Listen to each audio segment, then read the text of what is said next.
FC on San Diego Sports 760 on the call this upcoming weekend when SDFC takes on Charlotte. He will join us coming up in 15 minutes. So we'll talk to Adrian Garcia-Marquez at 2:15. We'll talk about the Padres a lot today, including with David J.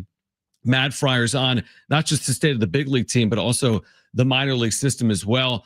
I had Kevin on yesterday, as you know. He's our Padres insider. And we both decided we've run out of things to really say here because they're 15-4. It's the best record still in baseball. They've matched the best record again with the 98 Padres, who got to 16-4, by the way. So they would need to win on Friday against the Houston Astros. But more of the same yesterday, Jim. They fall behind. They come back. Tatis was clutch. Manny came through with a couple of hits. The bullpen's the bullpen, and the Padres are 12-1 at home. I mean, we live in a world where the Padres are 12-1 at Petco Park this year. That's a good world for them. That's a nice world. Yeah. I like that world a lot. It was a lot of the same yesterday. Great pitching, timely hitting, great bullpen. Yeah. And picking up another win. And you look at the entirety of the National League West now. It's really good. Without the Padres literally going 12-1 at home to start their year and off to this amazing 15-4 start, they could be looking up 3, 4, 5 games behind if they just kind of started out, 500 this year already. Again, small sample size, it's early, but everybody in the National League West, except for the awful Rockies, which we don't count them, has been playing great baseball. To your point, dude, it's like we say that the Padres are 12-1 at home, and that sounds incredible, and it is. You look at some of these other marks for these teams. The Giants are 9-3 on the road. That's incredibly impressive, even if it's a small sample size. And then the Dodgers are 10-2 at home. So very similar to what the Padres have done this year. And here's what I would say. You're right, it's April, and you can't obsess over standings.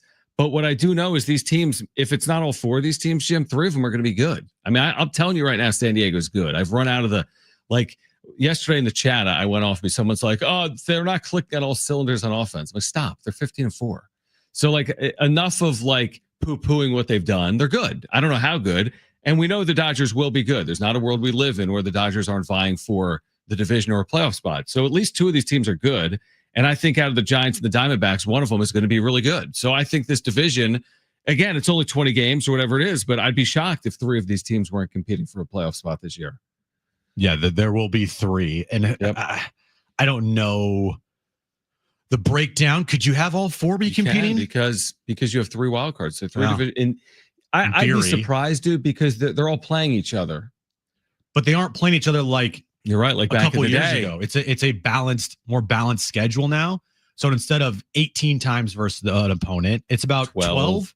Yeah, you're right. So you can theoretically do that. Yeah, because, to your point, you play 36 times against the other 3. Let's say 12 times 3 is 36. So if you're the Dbacks, you play the Padres 12, the Dodgers 12, the Giants 12. That's 36. Yes. It used to be 54. I believe you. It used to be 54 to your point. Right. So now you're right. Let's say in those 36 games, one of these teams isn't great.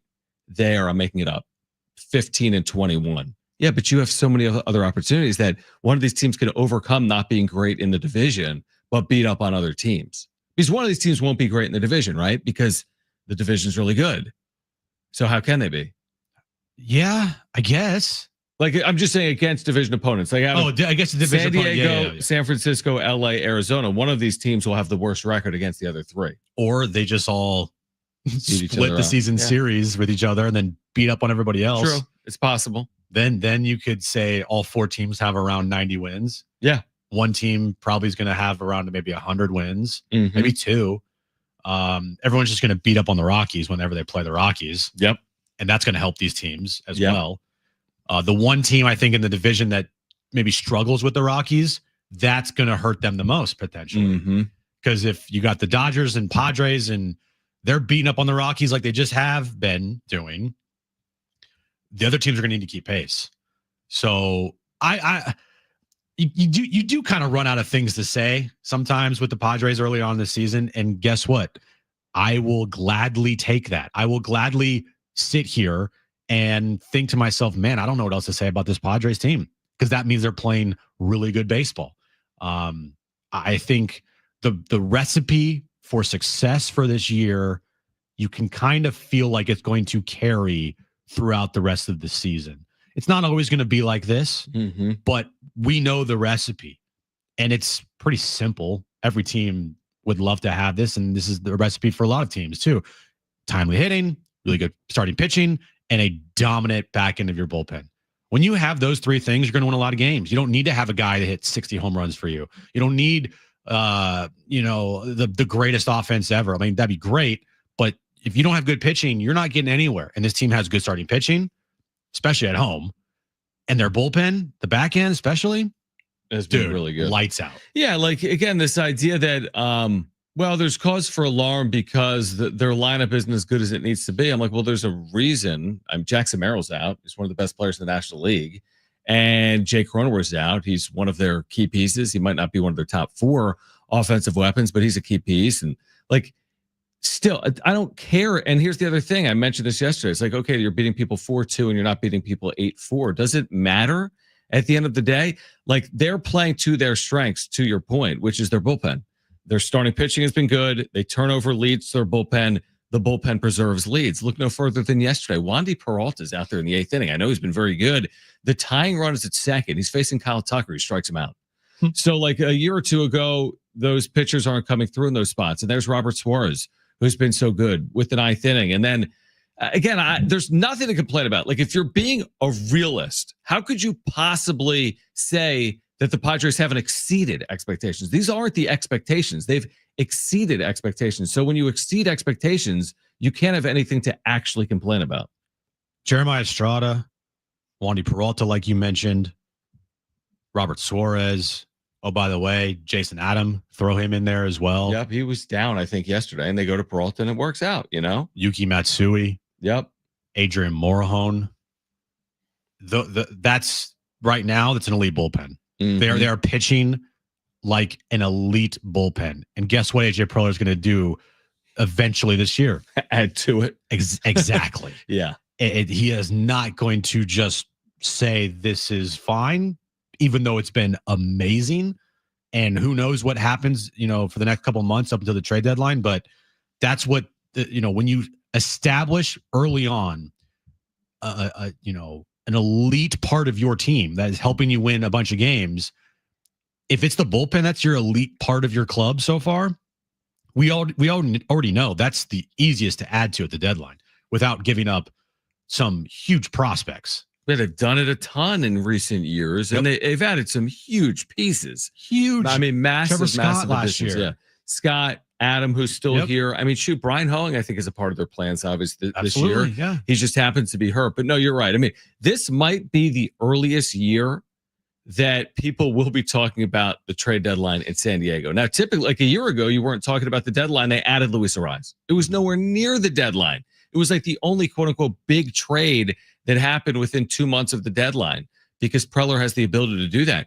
People are going to be talking, if they keep winning, not even at this clip, but you look up in a month, Jim, and if they're, I don't even know, like 35-17, I'm making it up. I'm already thinking about additions. Like, you get off to one of these starts where you are having a year that they've never had before. They did it in 2021, actually. They got off to a really good start, and then it all turned around. But I'm just telling you, like, people are going to be talking about additions. People are already excited about what's possible with this team. And we said this the other day, too. I don't really want to fast forward to the end because I want to enjoy this all out. But I'm also curious, like, where does this end up? Because when you start like this, you want to know how it finishes because they have started as fast as they've ever started. Because now your attention is like fully on this team. All fans' attention is every single game. What did the Padres do today? Right. It's like appointment viewing right now with this baseball team because of how well they're playing. And, back to the National League West, man, is it setting up to be an exciting summer. Mm-hmm. Maybe for some fans, exciting isn't the right word because it's going to be nerve-wracking and,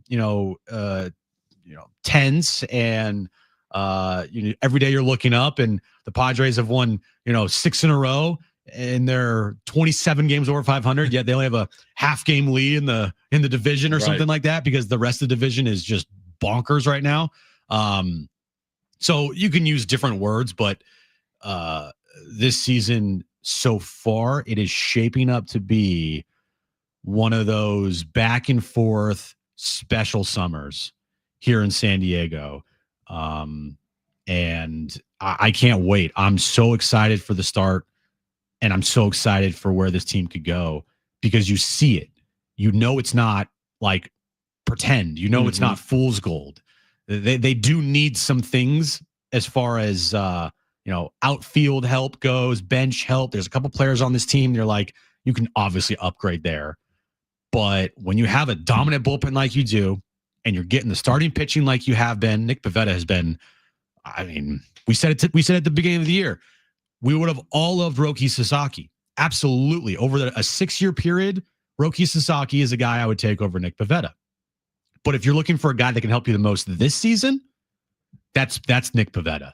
And so far, dude's got a 1.57 ERA. He's 3-1 on the year, and at Petco Park, he's literally unhittable. 20 innings, 1 run at Petco so far this year, including 6 innings yesterday. No, you're right. I mean, the Nick Pivetta signing was a savvy one.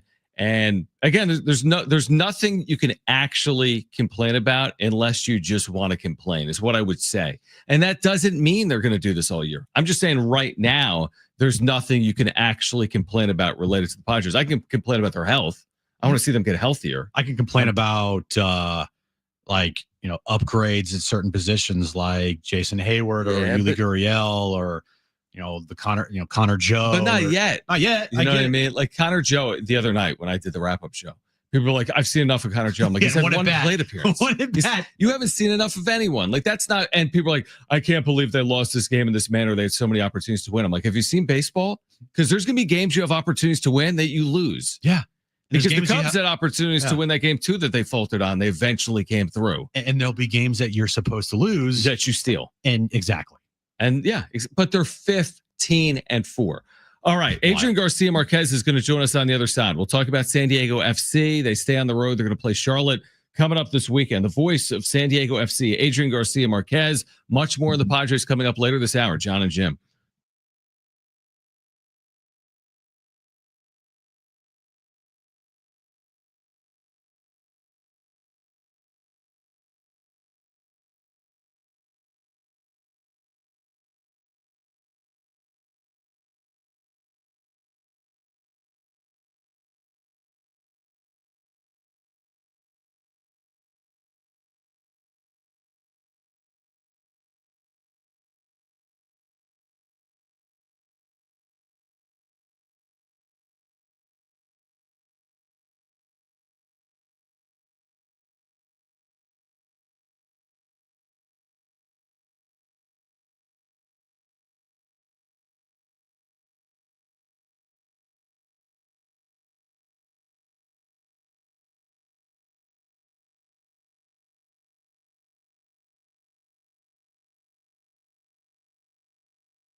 All right, San Diego FC back in action Saturday. They're going to take on Charlotte FC on the road. You can hear the match live Saturday, 4 p.m. with kickoff at 4:30 right here on San Diego Sports 760, your home for SDFC. And on cue, we have Adrian Garcia-Marquez, the radio voice of SDFC, back with us right now. Jon and Jim, San Diego Sports 760. Adrian, great to have you back. I know you're looking forward to this upcoming match this weekend, but so far, a handful of weeks, a month or so into the season, what have you been most pleasantly surprised by with this team that's gotten off to such a good start? And thanks for hopping on. First and foremost, thank you very much for the invite. And can I just go and call you guys Juan and Jaimito? Juanito, I love that. That's the new name of the show, actually. Thanks for that, Adrian. Love that. The cariño, nothing but love and respect. I think that's kind of what Darren and I, with Warren, the whole team, we're very impressed with the discipline, the attitude, the character, the build, everything as advertised. What Tyler Heaps told us they were going to get done roster-wise and why the characteristics to each player, why they were selected, handpicked by him and the staff and Mikey to be here, the whole plan. It's just phenomenal to see how they have really identified how they're going to play, and they are not going to stop playing that style of football for 90-plus minutes. They're constantly on attack. They create opportunities, and I think at the end of the afternoons and night times, whatever the 90 minutes, Mikey wants to see chances created. Mikey has milestone posts for these guys to create opportunities, to constantly be on top of the other side and just create chances. You look at the amount of assists per goal San Diego FC have. I mean, you're talking about 12 assists or so out of the 16 goals. It's just somebody serving the ball up, 5-star servers from somebody. And on set pieces, they've been lethal. All of this was advertised. This was told to us. Tyler Heaps and Mikey Varas told us from the beginning this was the style of play, and that's what I've been most impressed with, the discipline and just the entire unit buying into Mikey Varas' vision and Tyler Heaps' vision for this club, and guys are just lining up and playing San Diego FC style football by the book, and it's brilliant, it's fun, and for us calling the game, it's super exciting.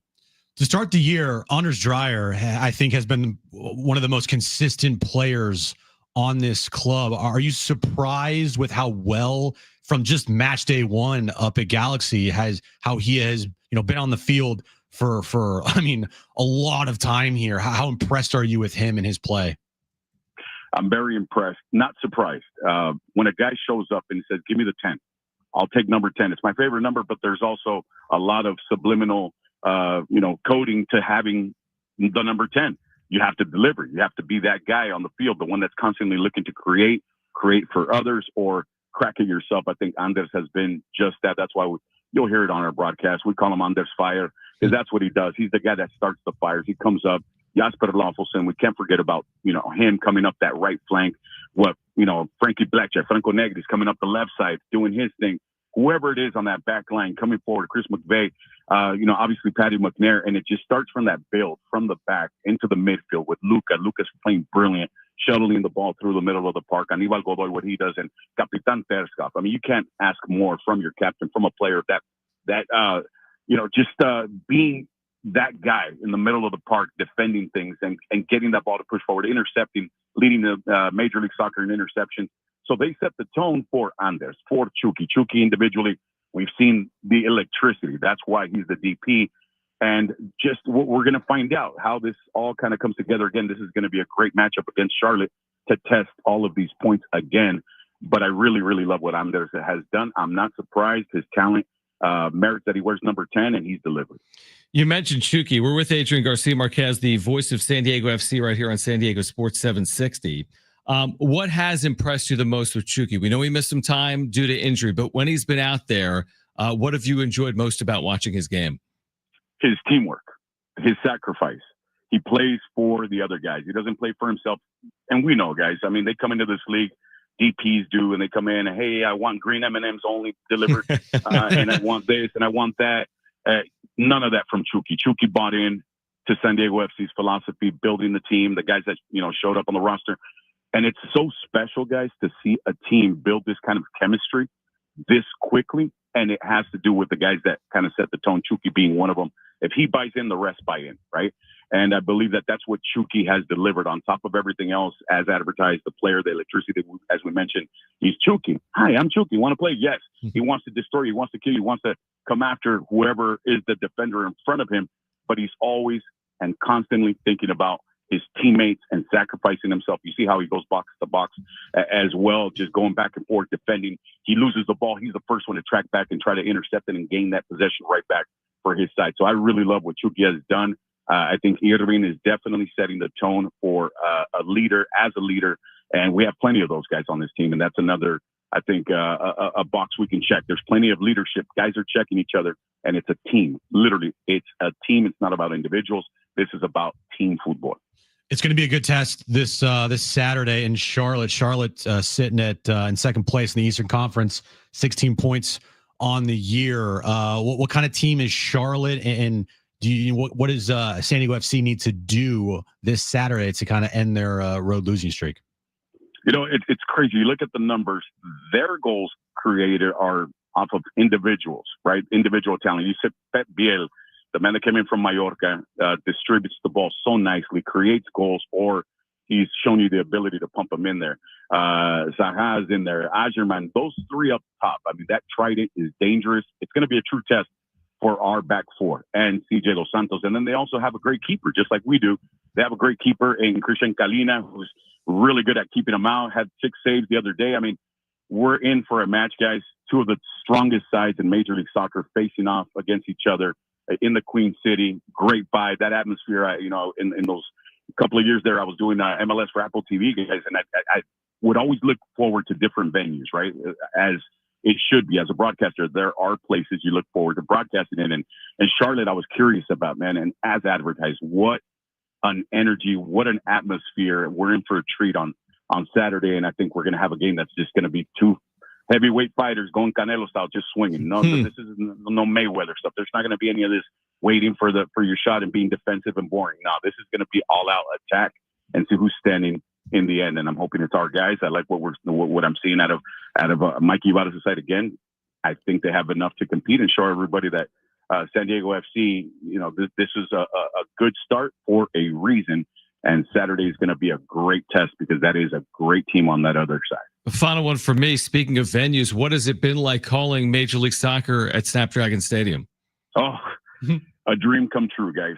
Being a kid, growing up in San Diego, I remember going to the soccer games there at the Murph, the old Murph before, but still we're still in the same place, right? Technically, it's still the same part of Mission Valley, La Misión del Gol, and we feel it, and I feel it in the atmosphere. And it's beautiful to see. Even across the pond, I was observing some bloggers and podcasters were talking about the venues and the true following that is in North America when it comes to clubs, right? Atlanta leading the way with the average attendance. And sneaking into this whole entire operation, San Diego FC and the San Diego fans, the finest city has shown up. The electricity at Snapdragon, they turned it into that. That's why you'll hear me say it on the air.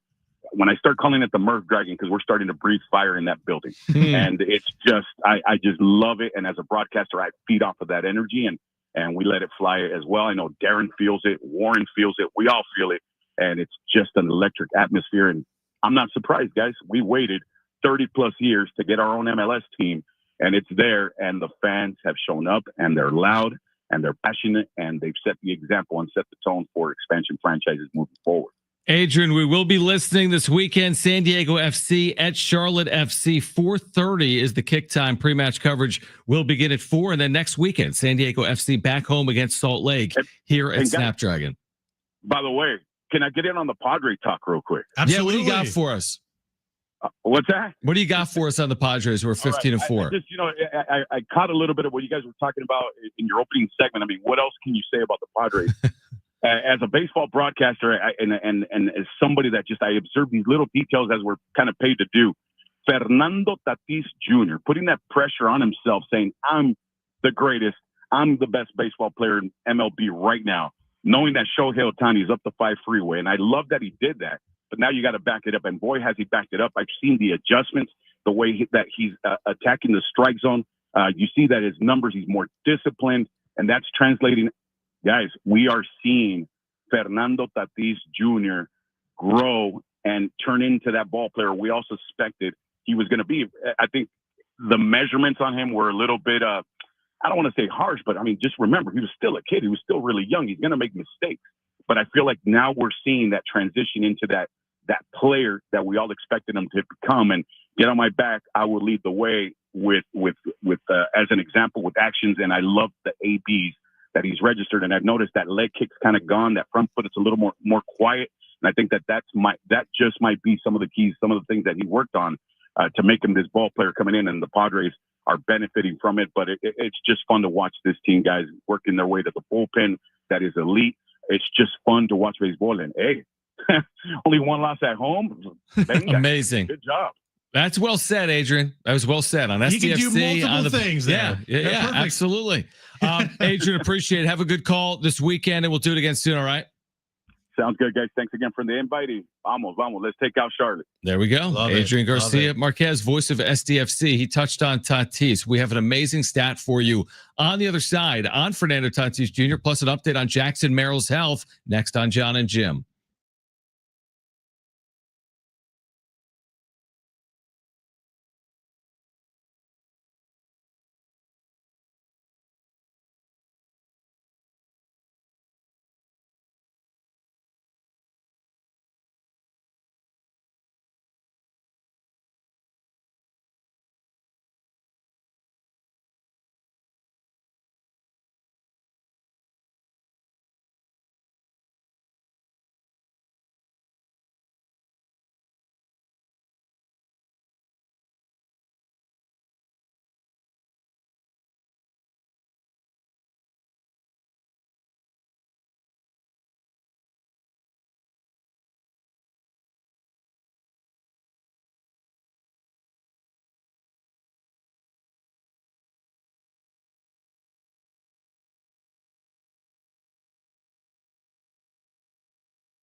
All right, this update is brought to you by Staples Stores. Padres, they have an off day today before they start A 6-game road trip starting tomorrow night in Houston against the Astros. 5:10 first pitch. Kyle Hart will be on the mound for the Padres. And tomorrow night, back to play-in game action in the NBA. Heat take on the Hawks. Winner of that game will be the 8th seed and face the Cleveland Cavaliers in the first round. The Mavericks Grizzlies take on each other tomorrow night at 6:30. Winner of that game will take on the Oklahoma City Thunder. And this update's been brought to you by Staples.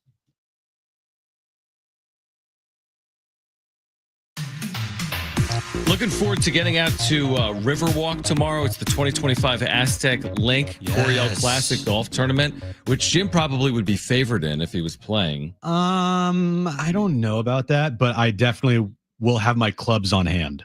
Okay, you could get in case. I feel like you could get a top 10 finish at the Coryell Classic, potentially. Well, I need to know who's in it. Aztec players, some alum supporters, but you're right. I don't know any specific. I don't think like Xander's in it. You know, yeah, you're not going to Shoffley there. Xander or like JJ Spawn. Or I Justin feel like Hastings. some alum are better at golf than I am because they might have a little more time on their hands to go play golf and get better. Right.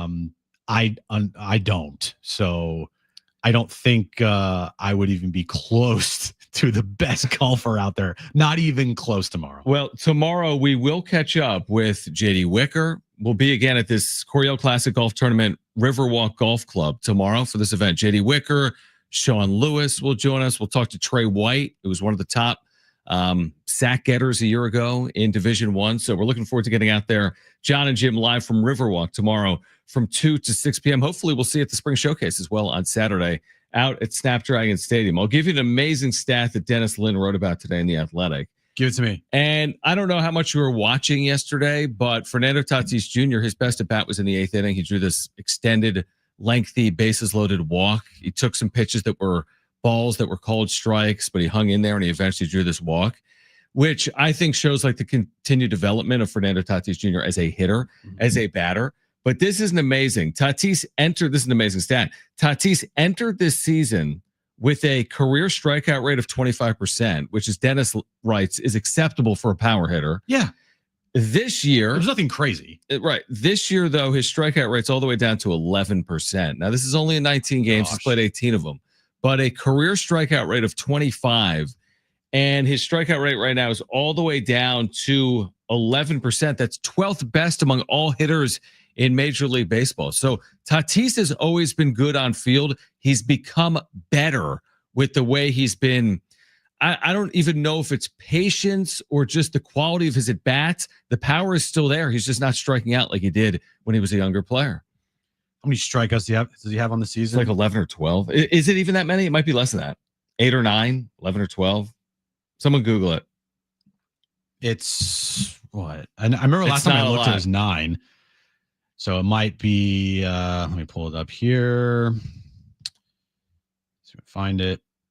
It is, John. It's 0 times. It's 9 times. He has struck out 9 times this year, and he has drawn 10 walks. That's incredible. That is incredible, even if it is only 18 games. And you look at his career, 2021 in 130 games, he struck out 153 times. 2023 in 141 games, he struck out 141 times.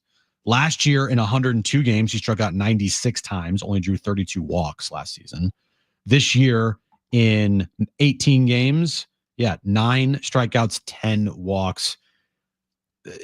Whatever he's doing, continue to do it. I know Adrian Garcia-Marquez talked with us about his leg kick, and you've noticed maybe it's not as high of a leg kick as in years past, but his discipline at the plate to start the season in 18 games, which, by the way, he's reached base safely in all 18 games that he's played, which is a record for Fernando Tatis Jr. It's a career high? Career high. Yep. It's exactly what you want out of your leadoff man, and it's exactly what is going to propel him potentially into an MVP season.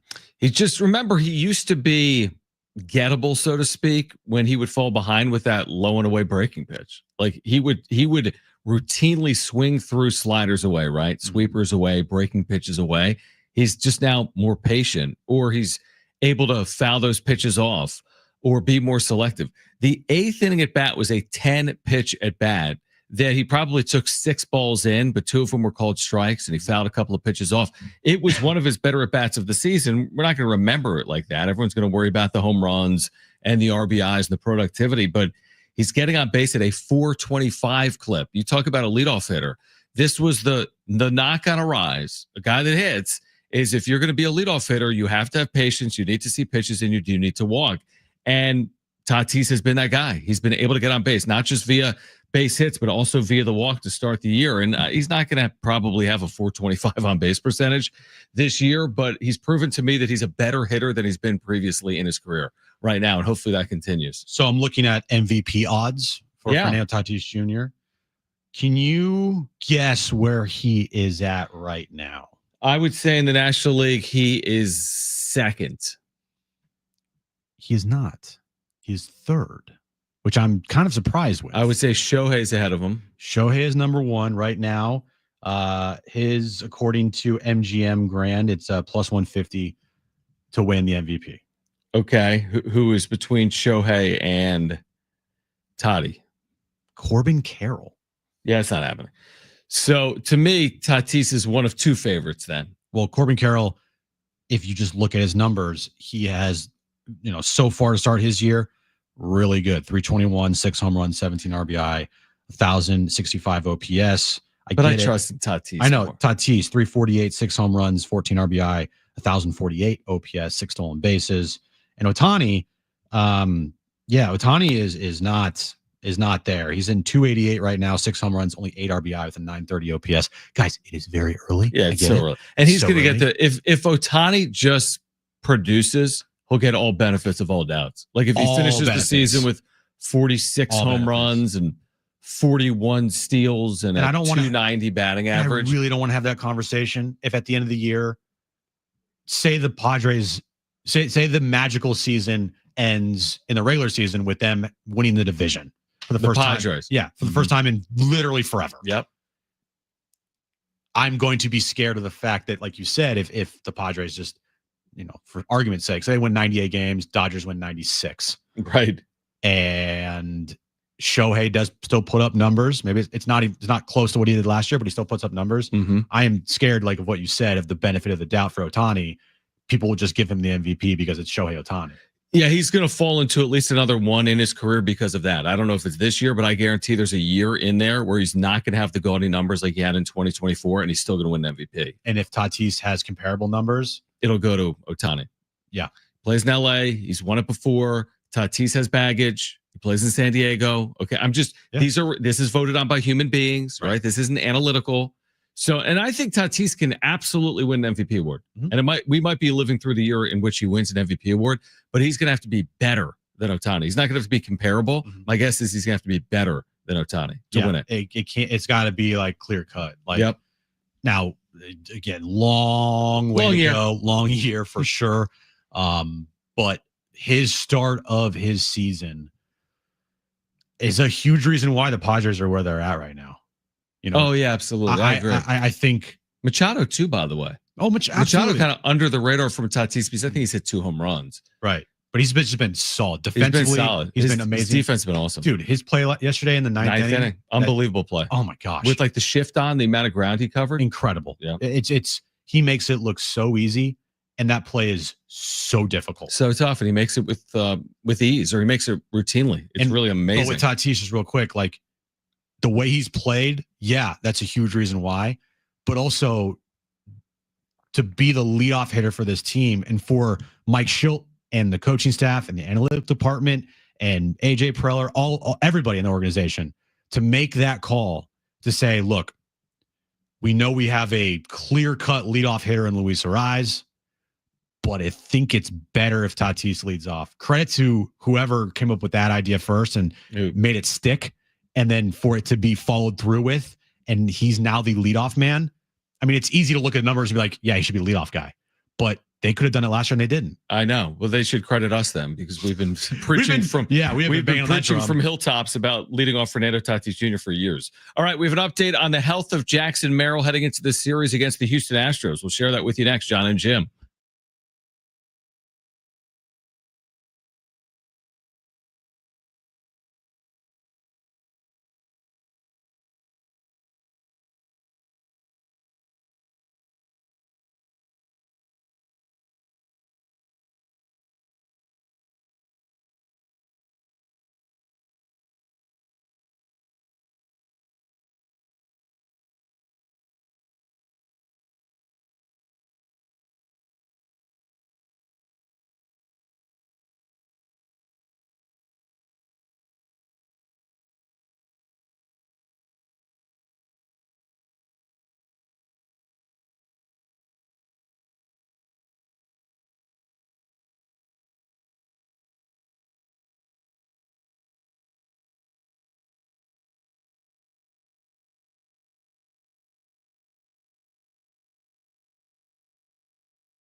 All right, you can download the all-new iHeartRadio app and put San Diego Sports 760 in your presets like I did earlier this week.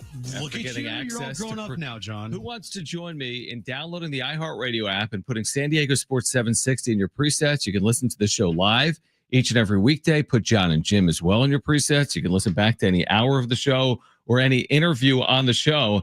Just download the all-new iHeartRadio app. We had Kevin Acey on yesterday. By we, I mean I did. Okay. And Kevin mentioned in there, and I assume he's written about it, although I've read what Kevin's written in the last day or two. I didn't see it. Maybe I just missed it. He did note in our conversation that Jackson Merrill isn't coming off the IL because he's not traveling with the team.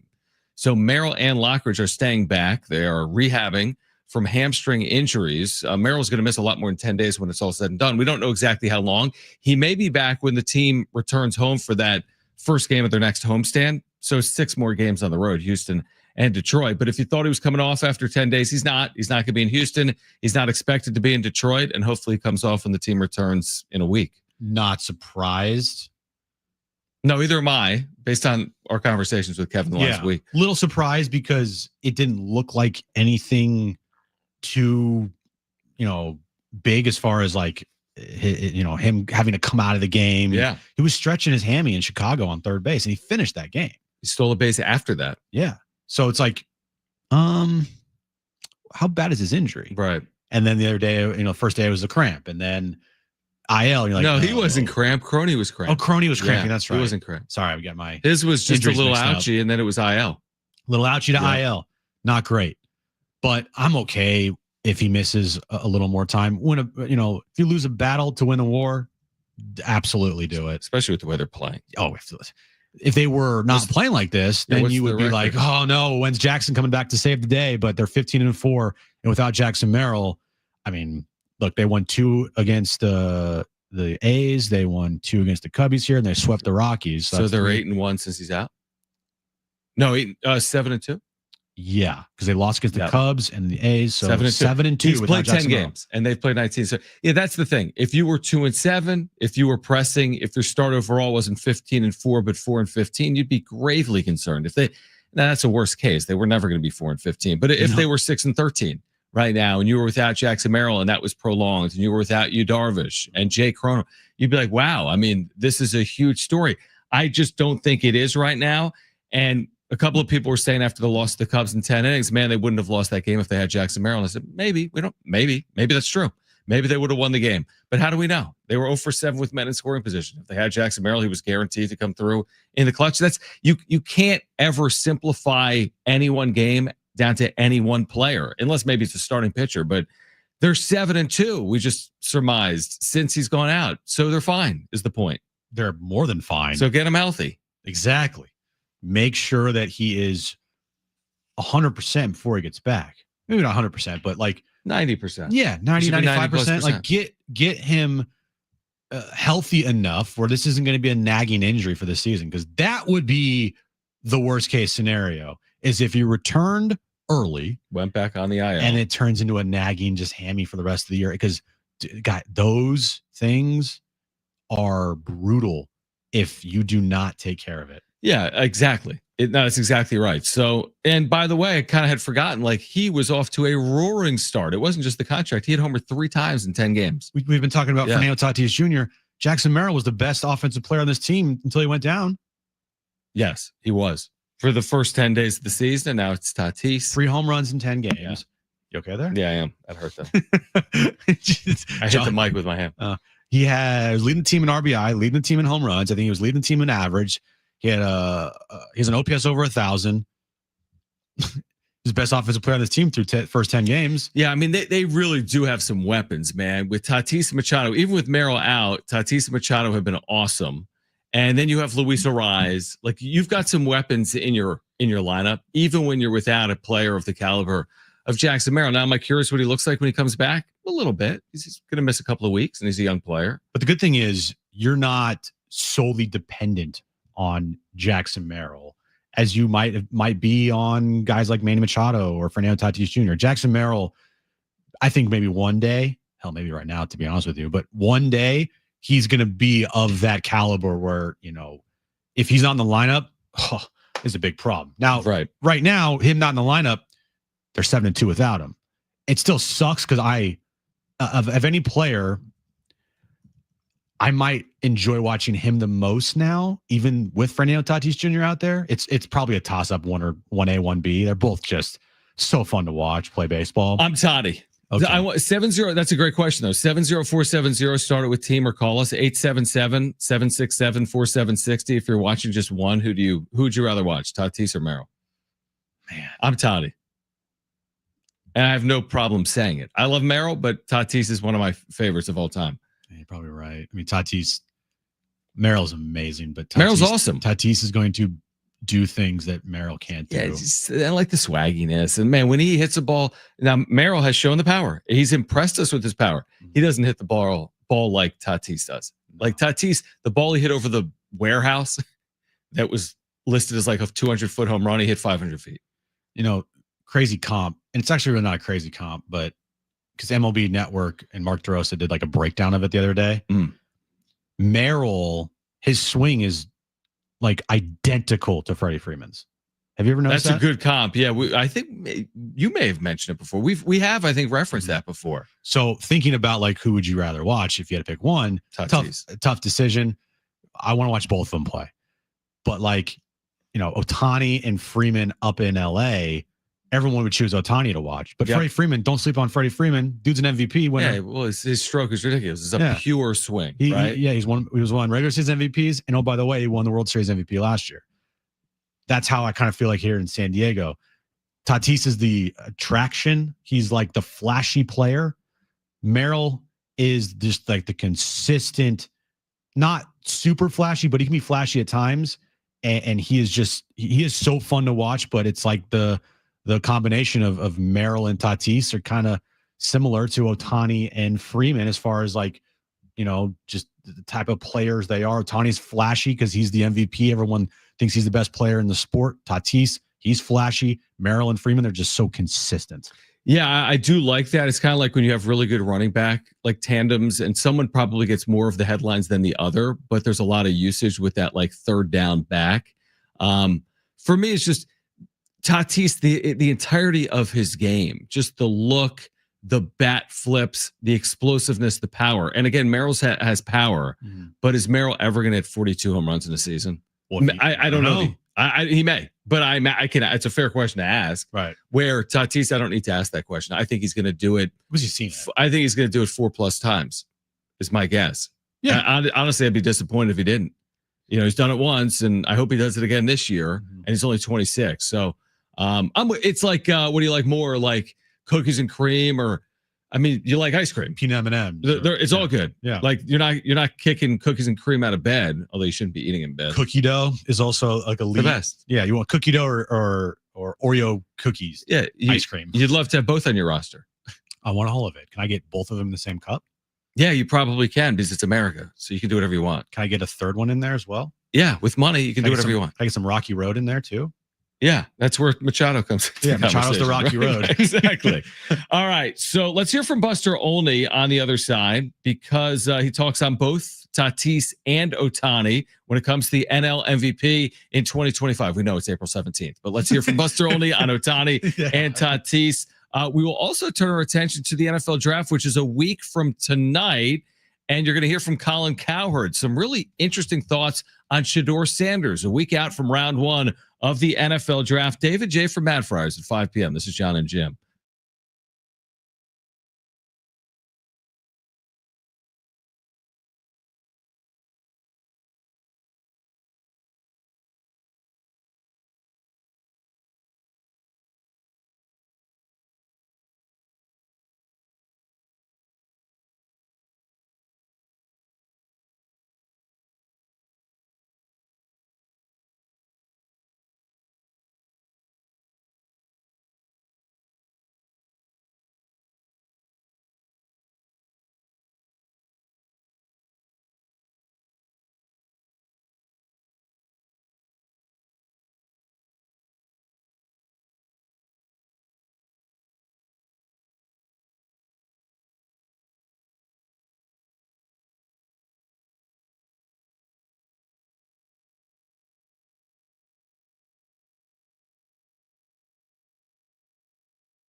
All right, this update is brought to you by Anderson Plumbing, Heating, and Air. Padres, they have an off day today. They still have the best record in baseball at 15-4. They start a 6-game road trip starting tomorrow night in Houston against the Astros. Kyle Hart will be on the mound for the Padres. 5:10 first pitch there in Houston. And the NBA play-in tournament tomorrow night will determine the 8 seeds in the Eastern and Western Conference. First up, Heat will take on the Hawks. Winner of that game will face the Cavs in the first round. And then the nightcap, Mavs and Grizzlies. Winner of that game will take on the OKC Thunder.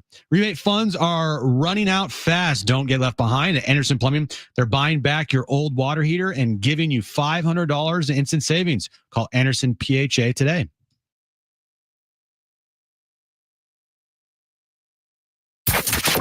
Getting you all set for that drive home. Let's just start the show. Here's Jon and Jim. All right, San Diego and Southern California, what's going on? This is hour 2. Jon and Jim, we are here until 6 p.m. David J. from MadFriars on the Padres 15-4 start, and on the system will join us at 5 p.m. Which, by the way, our conversation will be much more interesting with David than John Conniff's with Darnay Tripp today. Wow, you went there. Just saying. Well, I know this Darnay's not listening. Shots fired. Because he's doing a YouTube or whatever. He doesn't listen anymore to us. He doesn't listen. I know Annie listens, and that's why Annie's become. Nor I think I was saying yesterday you could be the number 1 friend of the show if I listened. Well, yesterday I'm like, Jim's a friend of the show now that he's. Oh yeah. I did listen yesterday for. We appreciate that. Some of the show, but I was preoccupied. But yeah, Darnay, buddy, my guy. You might be in the doghouse here. Well, he was on with Fletch Zone today. Yes. He's not listening to our show. Not listening to our show. He's doing shows during our show half the time. So listen to David J. with MadFriars coming up at 5 p.m. Yeah, you hear that, John Conniff and Darnay? They don't, because they don't hear it. Because they're literally talking right now, I think, actually. All right, so Buster Olney, okay, with ESPN, potentially in his final year with ESPN covering Major League Baseball, because this might be their final year covering Major League Baseball, but whatever. Here is Buster Olney on the biggest threat to win the MVP in the National League to Shohei Ohtani. Take a listen, we'll react. Fernando Tatis Jr. is off to a tremendous start. And I spoke with Mike Schilt, his manager, yesterday, and I mentioned to him the walk and strikeout numbers. And as you said, it's a small sample size, but I said, man, to see the progression, because you're talking about a guy whose strikeout to walk ratio is typically about 2.5 to 1. Now it's 1 to 1 this year. Like, it's tremendous improvement. And he said, absolutely, he's more patient. And he talked about what an intelligent player Fernando Tatis Jr. is. And, I mentioned to him after he got done describing all the things that Tatis Jr. does, I said, it's like you're talking about LeBron, like this great physical specimen. Yes, we all know that if you watch the game, but also someone who has an understanding of the game. What are you seeing? Well, I see someone who obviously has a keen understanding of what makes him good and what could make him great. And that is demonstrated, Buster, with one perhaps minor swing change that he's made year over year that is paying major dividends. He's eschewed that sort of high leg kick for that toe tap. He seems a lot more in control of his faculties right now.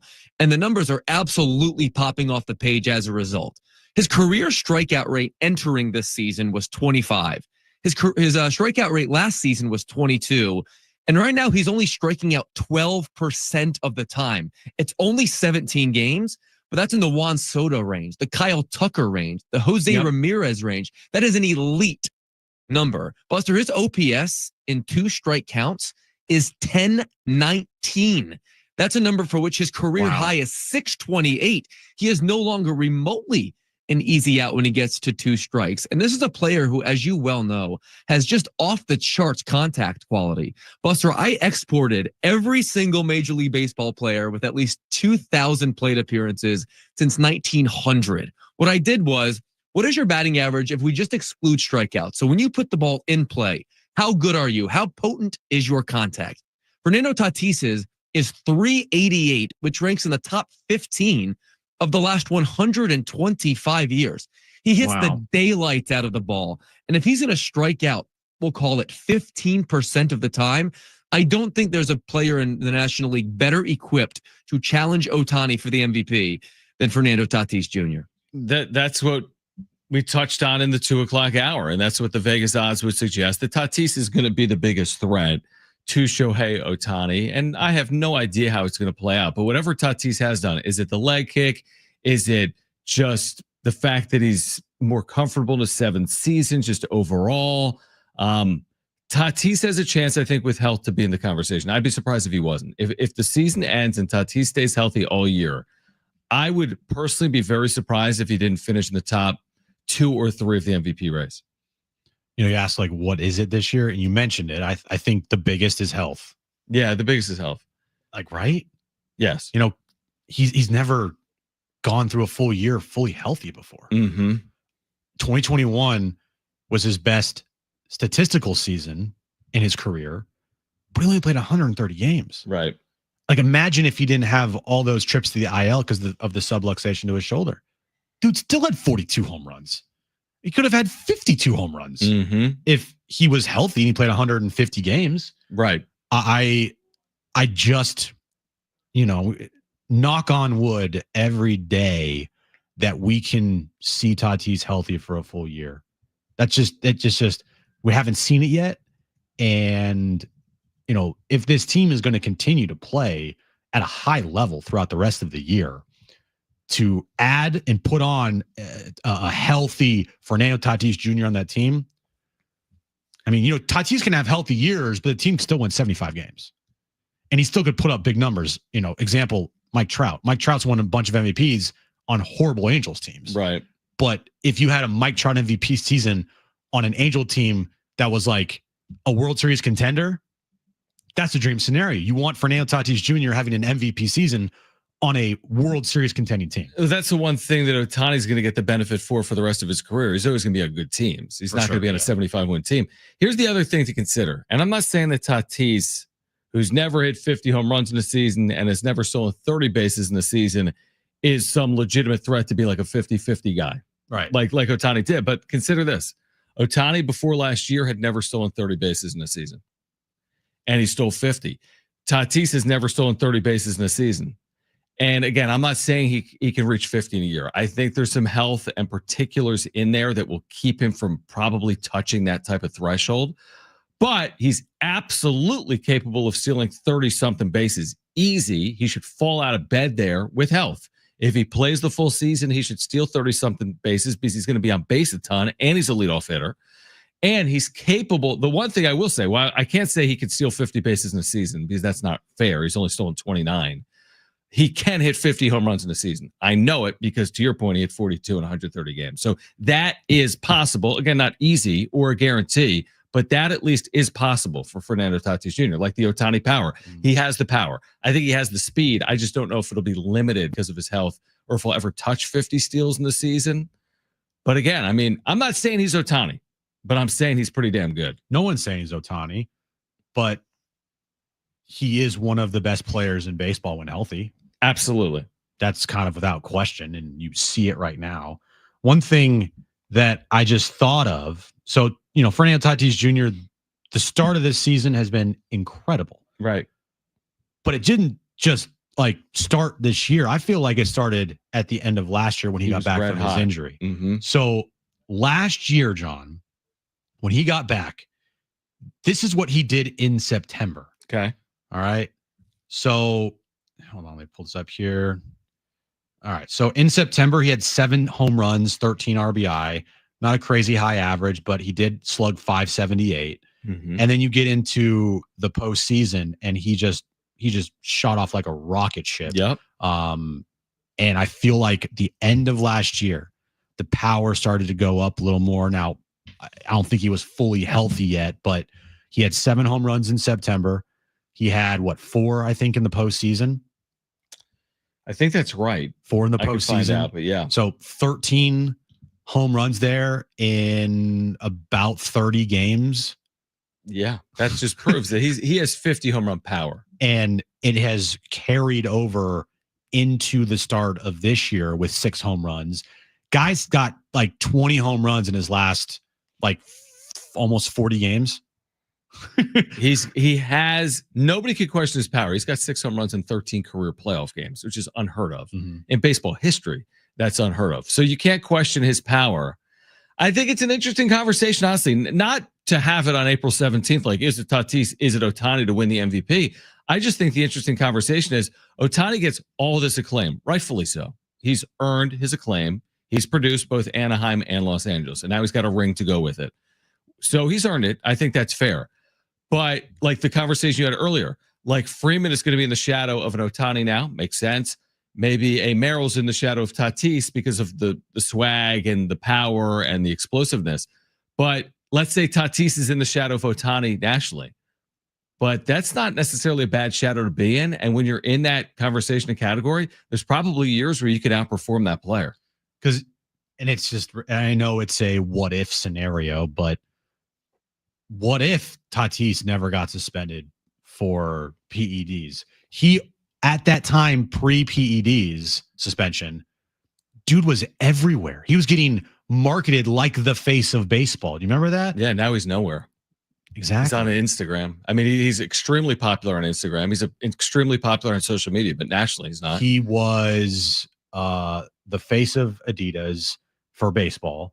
He had a Gatorade ad. First active player to have a Gatorade ad since Jeter in baseball. I mean, I live next to a 7-Eleven and I would go in there and there were three cutouts of Tatis in that 7-Eleven pre, PED suspension. He was on the cover of MLB The Show. He was getting nationally endorsed. I mean, it was during the playoffs in 2021 where every other commercial was Fernando Tatis Jr. Remember that? I do, but I that's unfortunately now a different lifetime. Remember the 3-0 swing? They turned it into a commercial. Yeah, of course. That was 2020. But that's a lifetime ago for Tatis. The one thing with baseball is it's a scarlet letter. Yeah, it is. Like in other sports, you can overcome things. Like, does anyone care about Tom Brady and Deflategate? No. But in baseball, it's like you get suspended once for PEDs and you have changed everything. Now, I think it's a little different today. I don't think it's some like national storyline really anymore with Fernando Tatis Jr. I just feel like nationally they kind of want him to go away sometimes. And he doesn't get near the hype he got as a younger player, even though he's a better player now than maybe he's ever been. But post PEDs, and again, I think it's something to consider when you think about Ohtani. Ohtani hasn't dealt with that. He's dealt with scandal. The situation that played out last year with his translator was a massive scandal. Well, but he dodged that scandal, and Tatis didn't dodge a suspension for PEDs. And again, I think if Ohtani and Tatis have similar numbers, who gets the benefit of the doubt? It's not even a question. It's Ohtani. Yep. And in baseball, there is nothing that is more damning to a player's career than PED suspension. Nothing. They'll talk about it for 50 years. Mm-hmm. It makes no sense. Right. But I'm telling you, Fernando Tatis Jr., it's part of the story for forever, whether we like it to be or not. I personally don't care right now. I just want to see him go hit 45 home runs and lead this team to a World Series. This team's winning. Tatis is playing amazing. Yeah. They're the best team in baseball. They're 15-4. They are absolutely rolling right now. They're literally unbeatable at home almost. And here's the other thing. He doesn't care. That's the beauty. Yep. How do I know? Because watch him play. Yep. All of that is behind him. It is. There was a period in time where it wasn't. Now it's completely behind him. We can't control the general public, the opinion of voters. But all of that right now, thankfully, is behind Fernando Tatis Jr. All right, David J. MadFriars will join us at 5. We do have a 4-pack of tickets to Sesame Place to give away here today. And on the other side, we'll switch gears. You'll hear from Colin Cowherd today on The Herd on Shedeur Sanders. Will a team regret not taking him towards the top of the draft, which gets underway next Thursday night in Green Bay, Wisconsin? This is Jon and Jim.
right, Jon and Jim, San Diego Sports 760. David J. from MadFriars will join us at 5 p.m. We'll give away Sesame Place tickets coming up in the 4 o'clock hour.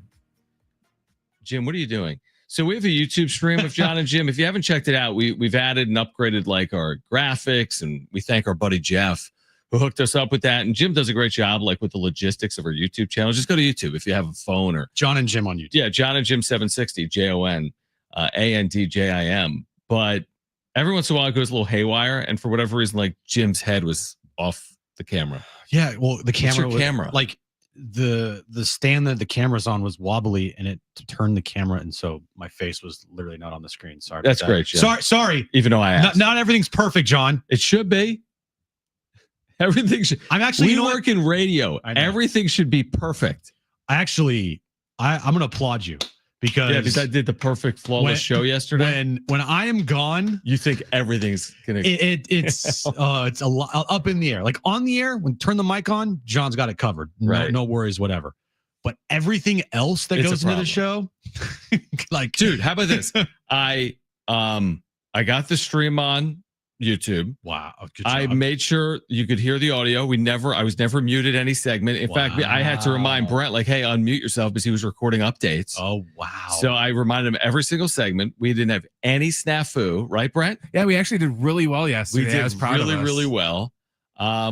I was told from our bosses is the highest rated sports show in American history was yesterday. So you don't need me anymore is what you're saying? Any city, anywhere in the world, any day, there's never been more. I wonder what the coincidence there is. Normally when you're gone, we will at least mute one segment for the entire segment. Yeah. Not yesterday. Everything worked. You saw I tweeted like the start of the show. I was shocked that tweet actually went out there. I know. And I was like, you know me, I was so like flustered because so anyway, it all worked. I tuned in when you had Latrell Davis on. Yeah. And I was thinking, I was like, should I help them out here? Not help them out. You guys did great. I'm just saying, like, should I put like a graphic on the screen? I would have been shocked if that happened. Because I know you would like to use that for your Aztec channel. If you did, or I haven't done. I didn't post it. Okay. Well, anyway, or post it on our channel. No. The interview. Oh yeah, no. But then I realized, because if I was to go on the StreamYard on my phone, it would have automatically put me into the stream.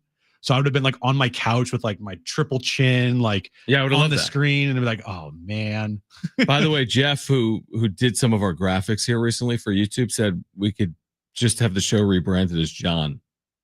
Like, as opposed to Jon and Jim, just Jon. That's it, Jon. Welcome back to Jon here on San Diego Sports. That'd be 760. That'd be an interesting show name. It would. But just kidding. It's great to have you back. Yeah. And you make things a lot easier because you know how to do things that I don't know how to do. Right. Well, you drive the ship. I do all the technical stuff.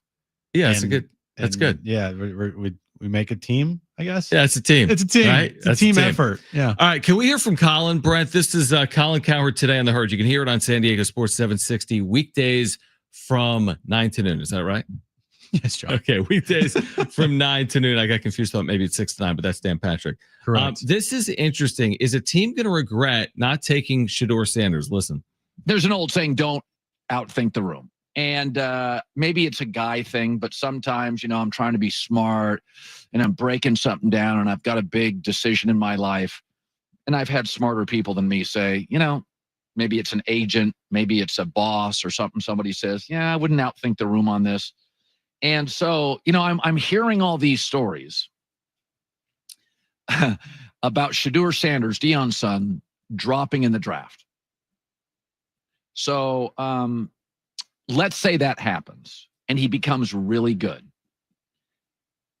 I want you to think about a few things. Are we overthinking the room? So number one, he's the son of a legend. That's worked a few times. He was not only accurate with an atrocious O-line, he is the most accurate college quarterback ever. Major conference, 74%.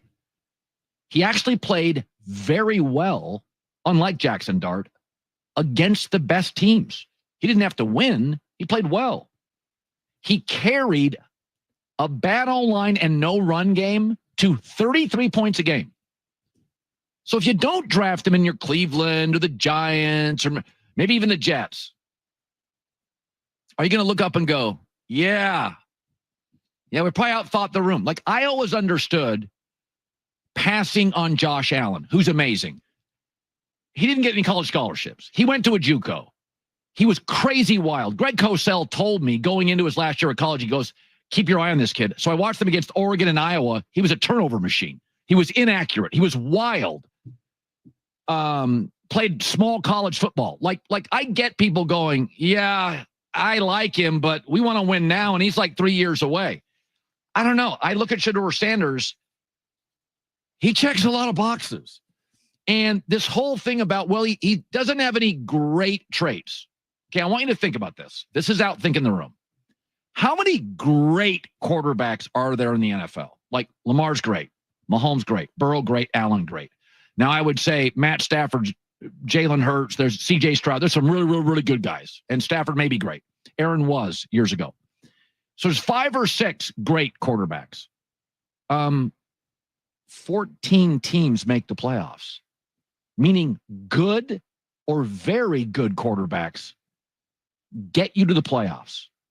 And in the NFL, what you're trying to avoid is what the Colts have going, which is, yeah, this is not working at all at quarterback. That because the Colts have the GM, they got the coach, they got a good roster. Yeah, this isn't working at all. I got 50 college games, 74% completion percentage, bad O-line, 33 a game. You keep telling me he's not mobile. I keep watching the film. He's mobile. Whatever teams pass on Shedeur Sanders, potentially it's going to be a big whiff. And I'm talking about the Giants, the Browns, maybe the Titans, but the Giants and Browns are the good examples. Yeah, but the Titans, they're going to get a quarterback. They're going to take Cam Ward. They're probably going to take Cam Ward. It's crazy how Cam Ward to the Titans felt like that was already done like months ago. Absolutely. Like what? Yep. They didn't even go through they still need to go through a draft process and talk to these guys and watch film more. But like, okay, sure, Cam Ward to the Titans, go ahead. You know who I want to ask about this, by the way, and we could do it tomorrow with Sean Lewis, who was the offensive coordinator for Shedeur his first year at Colorado. So just to get his thoughts on like his NFL potential, right? He's already coached him as a college player. He saw firsthand. I mean, their offense is really good 2 years ago. Their offense was really good last year. I mean, he's checked the box of really good college quarterback. He's done it. What does his projection look like? How does he project to the next level? Sean Lewis is calling plays for him for a year. That's a good call, yeah. So we'll talk to Sean Lewis about that tomorrow. We'll be out at their golf event at Riverwalk and broadcasting live from 2 to 6. All right. We'll switch gears, get back to the Padres who are off today. We'll look ahead to this road trip. What's acceptable on the road for the Padres other than going 6-0? They're heading for Houston and Detroit coming up in the 4 o'clock hour. A chance to win Sesame Place tickets. If you missed our conversation with Adrian Garcia-Marquez, we'll have that for you in the 4 o'clock hour as well. David J at 5 p.m. And you're not going to want to miss Jim's Backpage in like 4 hours later in the show as well. Stay with us, Jon and Jim.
This update's brought to you by Anderson Plumbing, Heating, and Air. Padres, they have an off day today. They start a 6-game road trip starting in Houston tomorrow night against the Astros, where Kyle Hart will be on the mound. 5:10 first pitch there. And the NBA play-in tournament gets back underway tomorrow night. 2 games, both for shots at the 8th seed in the Eastern and Western Conference. Heat and Hawks will tip off at 4. Then Mavs and Grizzlies at 6:30. Winners of those games will take on the Cavs and the Thunder. Rebate funds are running out fast. Don't get left behind. At Anderson Plumbing, they're buying back your old water heater and giving you $500 in instant savings. Call Anderson PHA today. All right, Jon and Jim, San Diego Sports 760. David J. from MadFriars on the Padres at 5 p.m. Adrian Garcia-Marquez, voice of SDFC, if you missed it, at 4:30, plus a chance to win Sesame Place tickets in the 4 o'clock hour. It's weird when you look at baseball standings, Jim, as the Padres are going to Houston and Detroit, and the Astros right now, and we know it's early, are in last place in the ALS, like actually last, alone. Now, they're not awful, but they're not great. They're 8-10 right now. They're only 4-5 in Houston at home this year. Then Detroit's been better. They're 10-8 overall. They're 5-1 at home. So that's what's coming up for the Padres. 3 in Houston against that veteran team that's done a lot of winning in the American League over the last decade. And then the upstart Tigers, who were in the postseason last year, again, have gotten off to a good enough start at 10-8 overall. So now we play the what are you signing up for game, because they're 15-4, which means you go 3-3. You're getting home 18-7. Sounds nice. I want 7 to know. But they're only playing 6 games. I don't care. You want 7 wins over the next 6? Yes. I think it's 6 games. Is it 6 or 7? It's 6 in Houston, 6 in Detroit. Oh, 6 in Houston. Wow. First 6-game series. That's awesome. It's going to be amazing. I meant to say it's 3 in Houston, 3 in Detroit, which is a 6-game road trip. All right. 6 games. Are you taking? Sometimes I just say things. I don't even know what I'm saying. Are you taking 3 road wins? Sure. You're taking them. I mean, yeah, the whole adage is you go 500 on the road and win every home game. And then the Padres right now are going to have a 99% win percentage at home. Right, go 78-3 at home. Yeah, then that's a really good win percentage right there. It's 115 wins, 120 wins. I look at their only road trip of the year, and there were times where they did not look like the team they look like at home. The pitching was not good on the road. The pitching has been phenomenal at home, but they've only had 1 road trip. Right.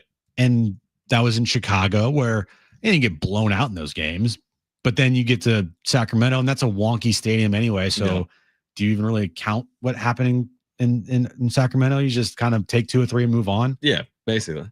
So I am interested to see what they do on this road trip for sure. Like the first like real road trip of the year, not going to a minor league park in Sacramento.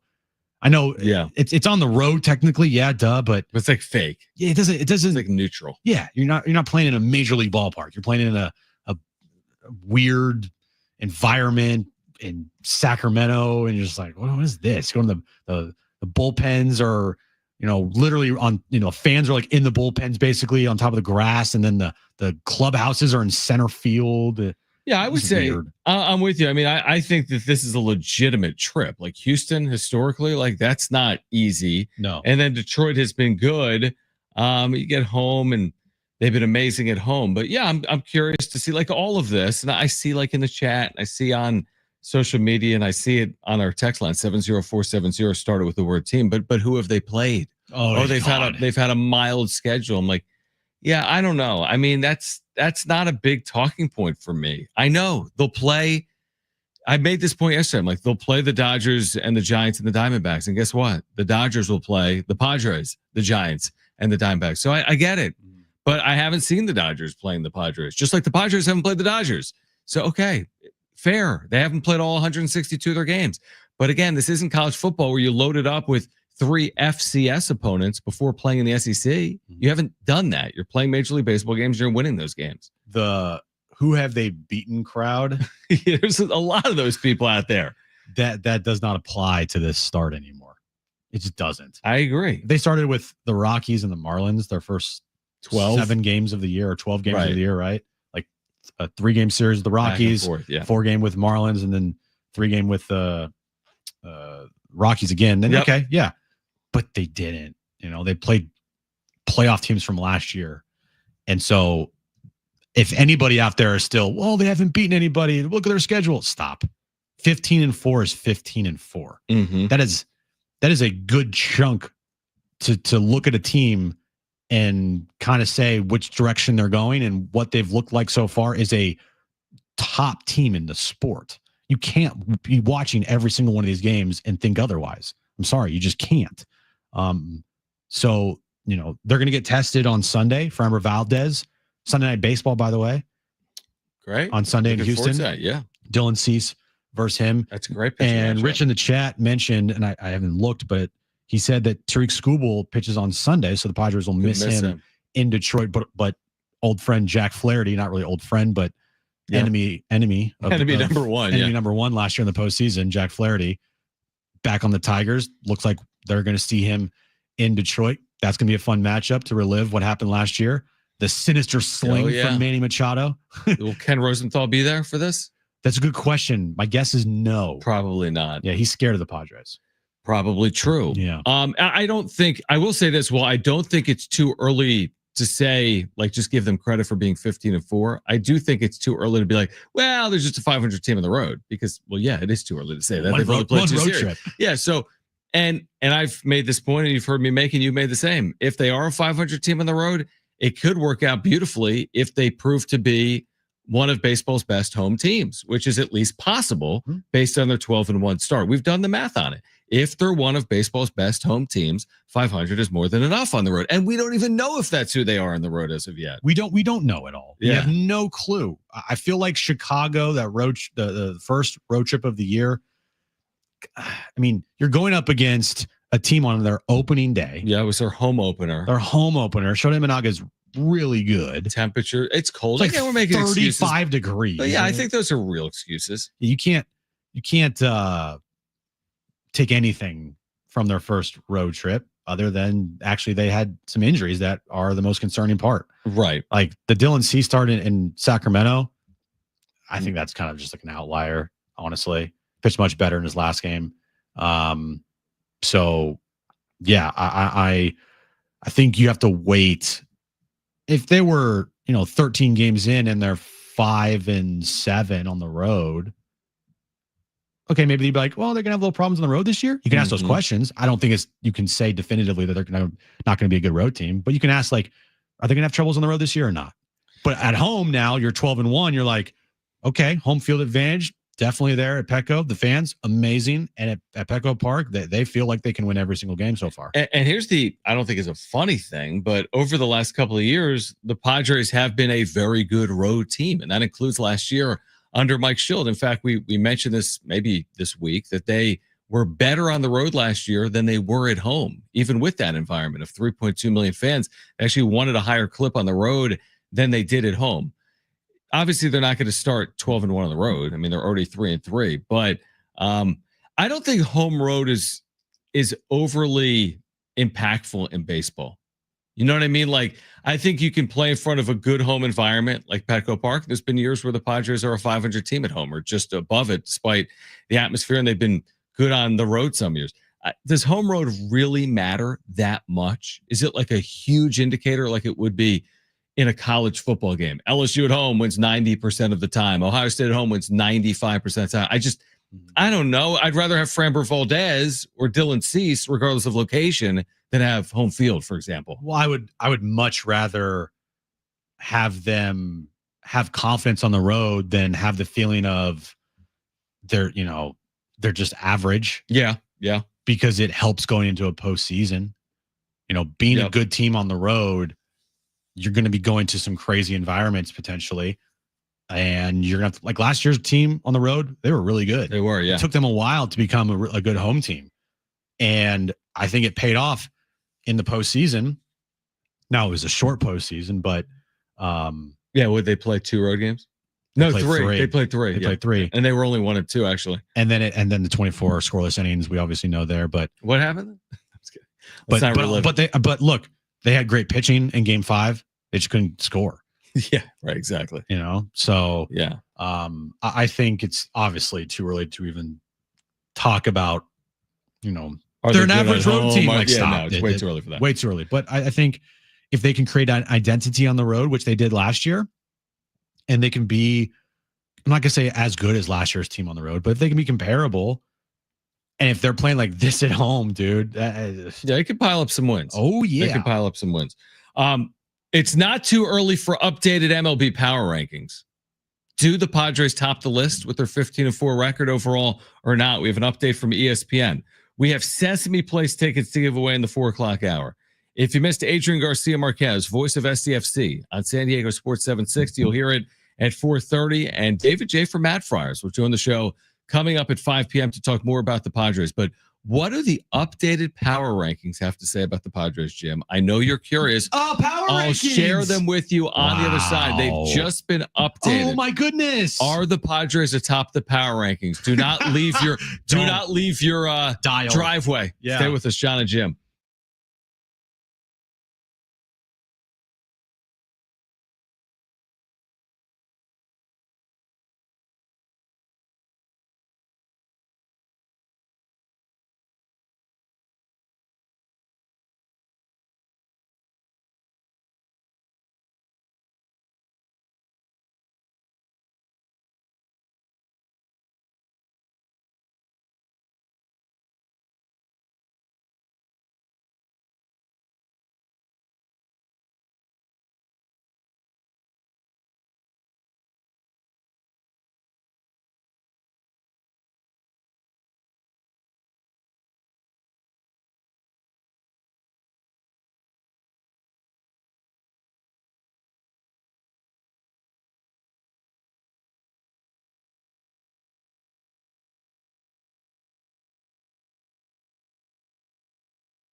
San Diego Sports 760 has 13 chances to win $1,000 every weekday with the Bonus Bucks giveaway.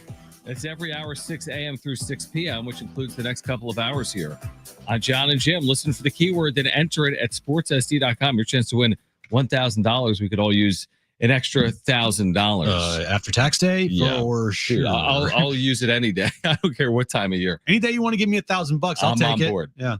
Updated power rankings today from ESPN.com. There are some people, I won't name names, I'm listening.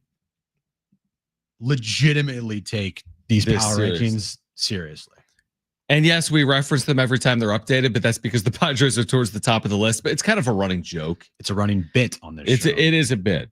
But for the first time this year, oh my gosh, the San Diego Padres are atop the MLB power rankings at ESPN. Oh my God. Put the banner up on the Western Metal Building. When's the parade?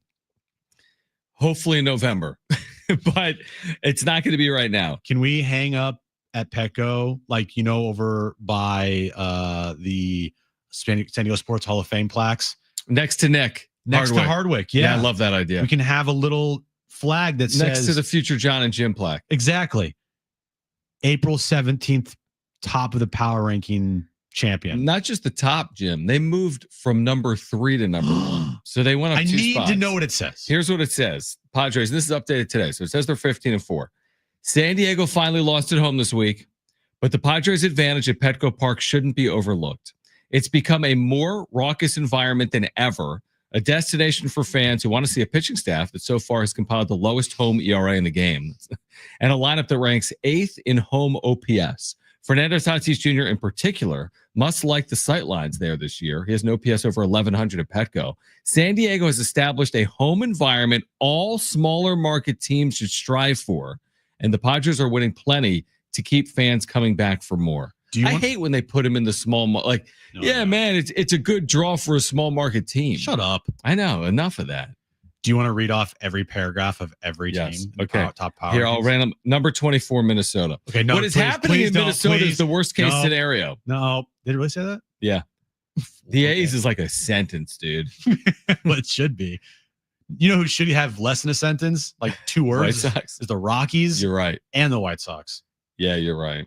Battle for last place in the power rankings. You know who's number 2? The Doyers. Correct. You know who's number 3? Giants. Mets. Huh? You know who's number 4? The Giants. Giants. But here's my point. 5 Phillies, 6 Cubs. My point is the top 6 teams, according to ESPN, are all in the National League. The reason I bring up the point is that we'll see if it holds true or not. But if that's the case, then first of all, you're facing a lot of these teams more often than American League teams, right? Either out of division, home and home, or in division 12 times. And then secondly, getting out of the National League this year may be harder than the American League. We'll see if that plays out or not. But they're saying the top 6 teams in baseball right now all reside in the NL. Yeah, it is definitely too early to say what I'm about to say. But, it just feels like if this trend continues, hard to envision someone in the American League beating one of these top teams. Beating the NL champ? Is that what you're saying? Yeah. Like, okay, you're saying like the team that gets out of the National League will be so battle tested that they'll be a sizable favorite. I think so. It's kind of how it was last year.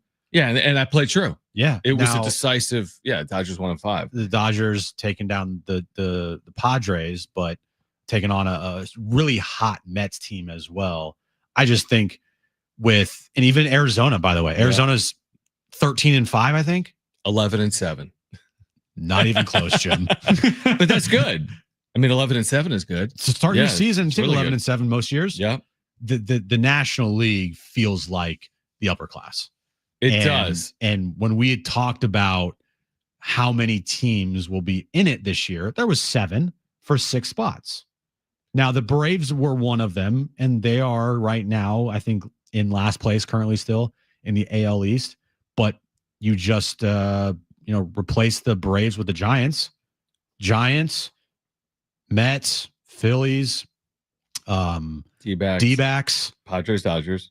How many did we just? Cubs. There's 7, right? There's 7. Yeah, and there's only going to be 6 in. Right. To your point. Yep. And the Cubs are going to probably win their division if they don't. They could. Yep.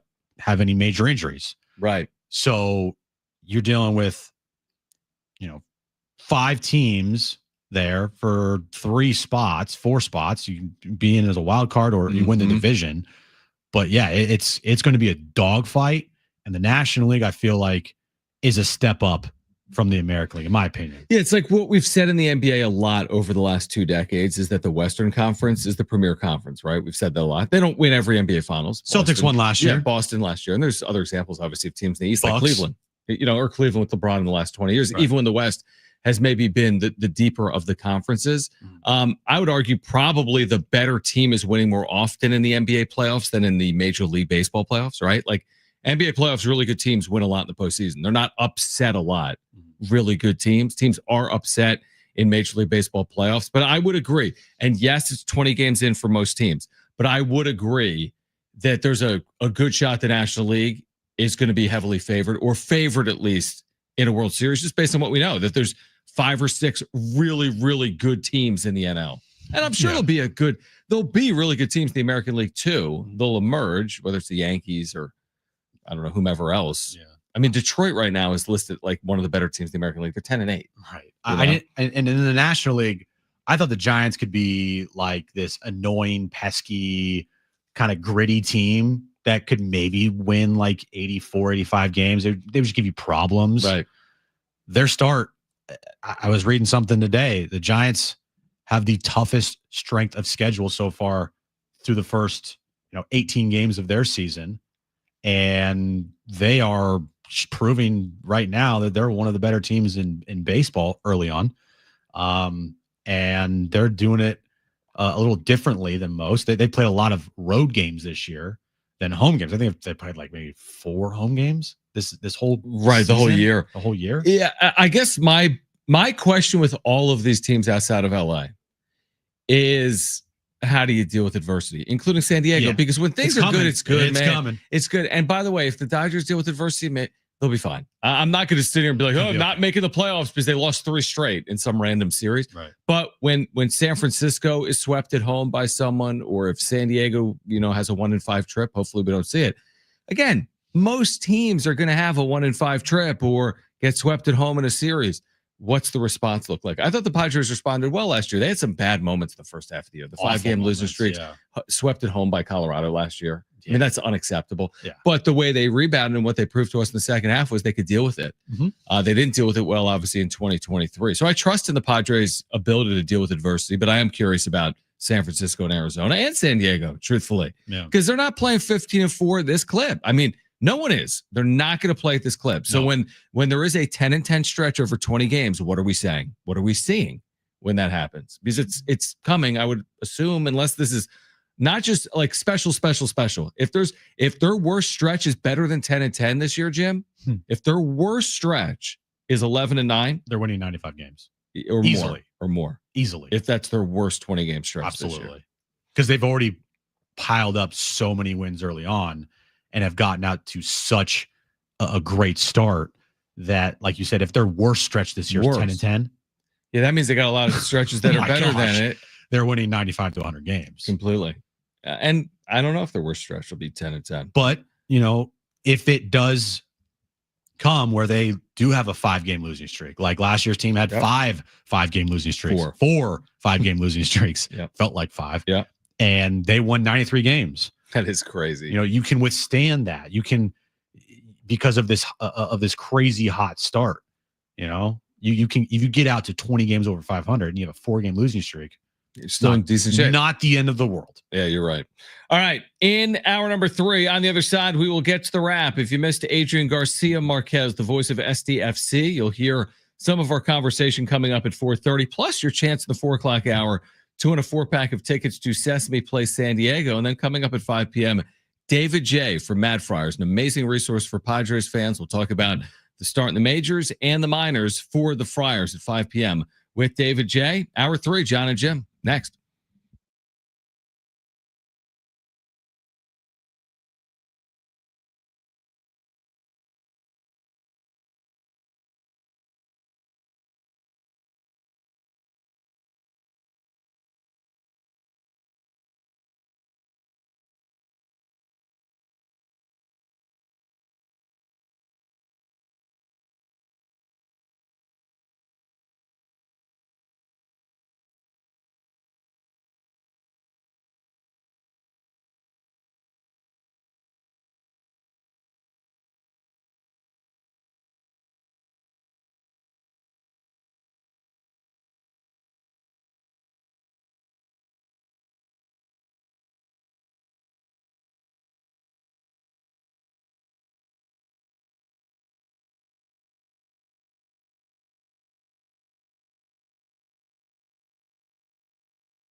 All right, this update is brought to you by Anderson Plumbing, Heating, and Air. The Padres, they have an off day today. They start a 6-game road trip starting tomorrow night in Houston against the Astros. 5:10 first pitch there. Well, Kyle Hart will be on the mound for the Padres.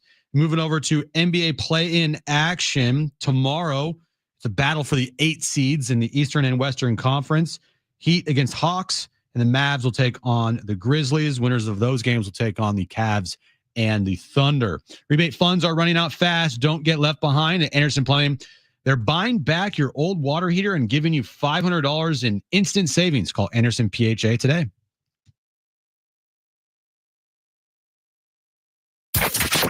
Getting you all set for that drive home. Let's just start the show. Here's Jon and Jim.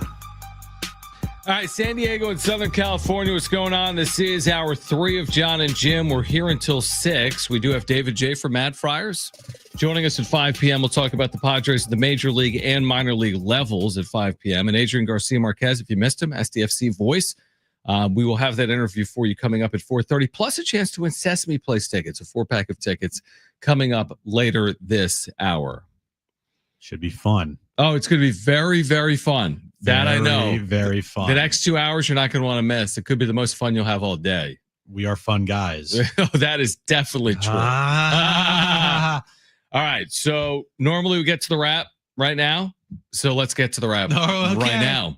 It's time for the wrap, presented by Sombrero Mexican Food. Check out their website at sombreromex.com. Lee Corso announced his retirement from College Game Day today. What's his legacy? I would say College Game Day is going to be part of his legacy, and it's probably the biggest. Yeah. Like College Game Day turned into this must-watch show for college football fans during the season. Like College Game Day is massive. For schools that are picked for College Game Day, it turns into like this massive, massive event. And that started with Lee Corso. Yeah, I agree. I think the number one, I would call it studio show, but they're not in a studio. Like the number one sports show around sports ever. Would you say it's a pregame? Yeah, okay. Number one pregame show ever in live sports is College Game Day. That's unquestioned. Inside the NBA? It's not even close. What the impact of this, the viewers of it, millions. It gets millions of viewers. It goes on site to campuses all season long. They've been doing it for 25 plus years, going to campuses. If you look up its true impact, if you looked up inside the NBA's ratings compared to College Game Day, college football Saturdays, appointment viewing for fans, NBA's different. It's not a college football NBA discussion. Although if you look at rights fees, a lot of people would tell you that college football is the second most popular sport in America to the NFL. But it's unquestioned that the number one show, pregame show in American television around sports has been College Game Day. You just can't argue it for me. And one of the best traditions is the helmet, the mascot, or the helmet. And started with Lee Corso. I think I forget the exact story, but he was saying how it started, and it just kind of blew up from there, and it became this like must-have segment on their show. And it wasn't ever like planned that there was going to turn into this, what it is. But it is every time you watch College Game Day, what mascot head is Lee Corso going to wear? Right, exactly. For the game that they're at, or the stadium, the school that they're at. So hats off to Lee Corso. College Game Day will not be the same without him because he's the OG of College Game Day. I went to Game Day like 3 or 4 times because they'd always go to Wisconsin. And it must be nice. It was awesome. But whenever they would come there, it would always be like the line to get into with the crowd would start about 4 a.m. Oh, for sure, yeah. Because it was that big of a deal. Because people just wanted to see him put the Bucky head on or throw stuff at him. We're the reason they put that net behind everybody. Because the one year he didn't pick us and we threw marshmallows at them, so they put that field goal net behind him. This last year, by the way, an average of 2.2 million viewers per show, which is like more people than watch a lot of college football games. 2.2 million viewers per show. That's crazy. Last year for College Game Day. Next question. Should old Ron just retire? Bro, what is he doing? I don't know. What's going on with Pat McAfee saying he'll play for nothing? talk about desperation. He desperately wants to stay in the news cycle. He desperately wants a team to say, yeah, Aaron, we want you to be our starting quarterback. And it's kind of probably an eye-opener for him that no NFL team besides the Steelers has really showed much interest in him. I think, his shtick is tired. His act is tired. And, not to say Aaron Rodgers couldn't be a serviceable quarterback in the league still, but not for a Super Bowl contender. When he tore his ACL, that effectively ended his career. Yeah, no, I completely agree with that. I mean, again, we've talked about this before, but if you really dive into Aaron Rodgers' career, it has been forever since he's had like a run of the postseason. Like, he's had MVP years, and he's had the MVP years, exactly. Division round. But in terms of success, the postseason, yes, he has a Super Bowl, and it was forever ago, like 15 years ago, and since then, he's done nothing. They weren't even the best team in the NFL that year. They got hot. When I say he's done nothing, I mean in the postseason. You're right. He's had MVP seasons, but he's not leading a team to a Super Bowl because he hasn't done that even with a good ACL in 15 years. Next question. Has Colorado gone too far in retiring Shedeur Sanders' number?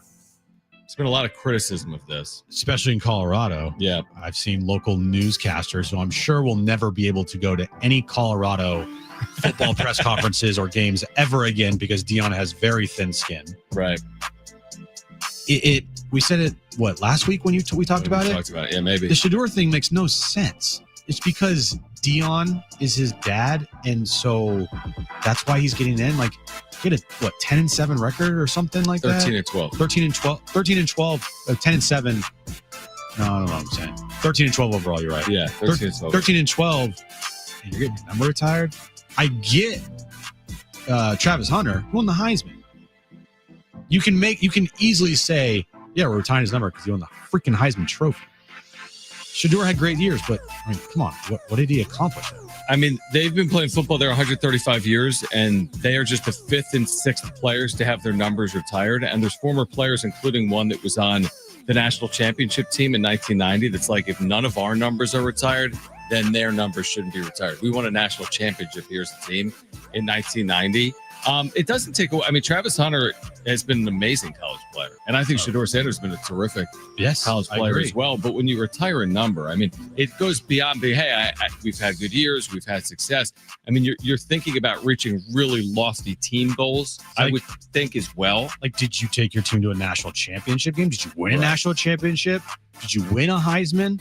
Travis Hunter won a Heisman, so the case that's pretty high. Be made. Yep.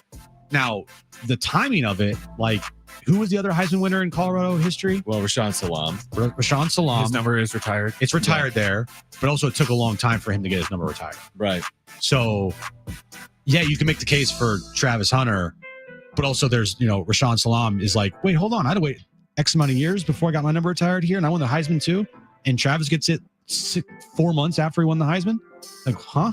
Right. I mean, the Aztecs running backs coach Darian Hagan is one of the best players ever to play for Colorado. I do not believe his number is retired. He was the quarterback when they won a national championship. Well, it's like you're saying, there's other people are more deserving. Maybe down the line, I wouldn't have as much of a problem, but you're going to tell me he gets in before Cordell Stewart? Cordell Stewart? The Hail Mary, like one of the most famous plays in Colorado football history, was the Westbrook that caught it. I forget what his first name was, John, but remember Stewart and it was Westbrook, but I always forget. Yeah, I don't know. It wasn't Brian, but you know what I mean. Yeah. But there's other people that should have went in before him. And again, this is not Shedeur Sanders going to whoever it was at Colorado and saying, I want my number retired. They made that decision. Is this to sell tickets for a spring game? 100%. It's 100% to do that. Okay. Yeah. Like, there's no question about Again, it. I mean, Dion's got a lot of sway. When you think about where Colorado was 2 years ago, they're coming off like a 1-11 season. And now they've been all the sizzle and like they draw all these eyeballs to television. They've been a huge storyline of college football. So, yeah, it's interesting. I think it's probably going a little far, truthfully. Next question. Would you guys take a point this weekend for SDFC? Yeah, they've lost a couple games in a row here on the road. But they're not, getting severely outplayed. They're just not, getting the job done. And so picking up a point on the road when Playing a really good team. they're playing a really good team in Charlotte. Yeah, I think you would take that right now. Charlotte, 100%. one of the best teams in MLS. And just getting points when you need them, and then coming back home against Real Salt Lake next week, hopefully picking up 3 there. If you can pick up 4 points in the next 2 matches, like that, you'll take that in a second. Yeah, what's interesting is because it's early, like we talked about the Padres, it's less early in MLS. But while the Padres have gotten off to a good start, SDFC also has gotten off to a good start. But the truth is, let's say they don't get a point this weekend in Charlotte, well, they could fall from 3rd place in the West to 7th or 8th place in the West because it's completely bottlenecked. There's all these teams with 14 or 13 points. They have 14 points. So it is true they've gotten off to a nice start. 4-2-2 is a really good start, even better for an expansion franchise. But if they do lose this weekend, again, tough test at Charlotte. And again, it's still so early. There's plenty of time on the other side of it. You might be looking up, and as opposed to being for a long time in 2nd place in the West, you might be in 6th place in the West come Sunday. So it'd be nice to get a point. I think it's a really good point. I think a lot like what we talk about with baseball. Hey, win half your games on the road. In baseball, you get points on the road in Major League Soccer. That's a challenge because teams are good at home, including San Diego. There are really good home field environments. And if San Diego's good at home, maybe that'll take care of itself in getting them to the postseason this year. And losing the way they did against Colorado and Austin FC, you hope they get out to better starts. You're saying because they fell behind early? Yeah, and they had to scratch and claw their way back, and that's tough when you have to do that on the road. Yeah, all the time. So I think getting out to a fast start Saturday against one of the best teams in the league, that's going to be key, and making sure that Charlotte doesn't get out to that fast start that SDFC has allowed in their last couple road matches against Austin FC and Colorado. You can hear it right here. San Diego Sports 760, 4:30, with it being an East Coast game. 4:30 is the start time. 4 p.m. our pregame coverage will begin. You'll hear from Adrian Garcia-Marquez, who is the voice of SDFC, coming up at 4:30 right here on Jon Jim. San Diego Sports 760. Again, a reminder, we do have those tickets to give away this hour. We have a 4-pack of tickets to Sesame Place San Diego to give away, and we will do that later this hour. Health updates on the Padres on this off day. On the other side, Adrian Garcia-Marquez at 4:30. David J. from MadFriars at 5 p.m. This is Jon and Jim.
AM radio keeps vital voices accessible. Congress can secure its future, but we need your help. Text AM to 52886 now to support keeping AM radio in cars. Tell your member of Congress to pass legislation now and keep AM radio in cars. Standard message and data rates apply. Adrian Garcia-Marquez at 4:30, David J at 5, and your chance to win those tickets to Sesame Place coming up later this hour. We have some health updates, Jim, on the Padres, but did you see this note? I think Talking Friars had something on it, shockingly. It was in Kevin. It was shocking. Kevin. It was the repurposing of Kevin's article. Oh, perfect. Which I respect the hustle, Ben. You know I do, and I appreciate it because it basically makes the show. Get a job. He has jobs. I'm just kidding. Stop tweeting out about the Padres. Get a job. Find a job. He has like more jobs than we do. Go outside.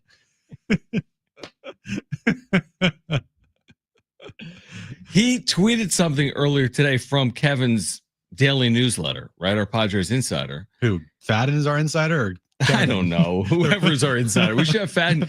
Kevin joins Monday, Wednesday, Friday. We could have Fadden Tuesday, Thursday, Saturday. And then Fadden can just repurpose all of what Kevin said to us on Tuesdays and Thursdays. Exactly. Awesome. But what Kevin wrote is yesterday, Jeremiah Estrada. Did you see this? He strikes out a couple of Cubs and on his way off the mound is staring into the suite that Jed Hoyer is in. Good. As if to say, and he was quoted about it, like, you gave up on me, you quit on me, and look at me now. Good. And he's quoted as saying that it kind of feels like an ex-girlfriend that messed up and made a wrong decision. You find a new girl and are like, what's up? You find a better version. Mm-hmm. That was Jeremiah Estrada yesterday. Again, released by the Cubs. This is another Preller masterclass picked up. The rest is history. He's been terrific for this team for the last 2 years.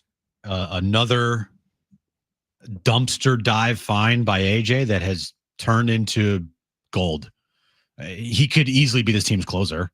Oh, absolutely. Yeah. He is a future closer in the sport for sure. And when you have a closer in the 7th inning for you, right, followed by another closer and Jason Adam in the 8th inning for you, followed by your actual closer, Robert Suarez. A lot of closers. They got a lot of closers. They've turned the game into a 5-6 inning game if they have the lead. After 5 innings, if they have the lead, more often than not, they're going to win those games. Yeah. Just if the bullpen is rested and healthy to go on those days. If you have games, and they've had it as recently, I think maybe the Colorado series. I forget which game it was. Pitcher went 5. Or pitcher went 6. Estrada, Adam, Suarez, 6, 7, 8, 9. Game's over. Just kind of clean. You're Very right. clean. The 6 inning start, the 1 inning from 3 relievers, your top 3, right? Set up, close. Or even if your starter just goes 5 and you have the lead. You have Adrian Morahone in there. You're right. Yuki Matsui, Wander Peralta, who's been really good to start this season. Yeah, their bullpen has probably been their strength. I mean, the whole team's been a strength, but their bullpen has probably been a strength among strengths. I would say right now the best part of this team has been their bullpen. They just don't blow leads. The first time they relinquished a lead was in this Cubs series when a reliever entered with a runner on 3rd and 1 out. That was the first time in a 1-run game, and that run scored on a bunt. And that's the first time all year a reliever entered with a lead and left in a tie game or trailing. The first time all year. So it was last Saturday is what I was thinking about. When Kyle Hart went 6, gave up only 1 hit against the Rockies. Right. And then Estrada, Adam, Suarez went 7, 8, 9. It wasn't clean, but you got the job done. And that's literally the recipe right there. You get that, they're going to win a lot of ball games. In terms of health, we mentioned this earlier, not just Jackson Merrill, Brandon Lockridge, the 4th outfielder, his backup, both have stayed back.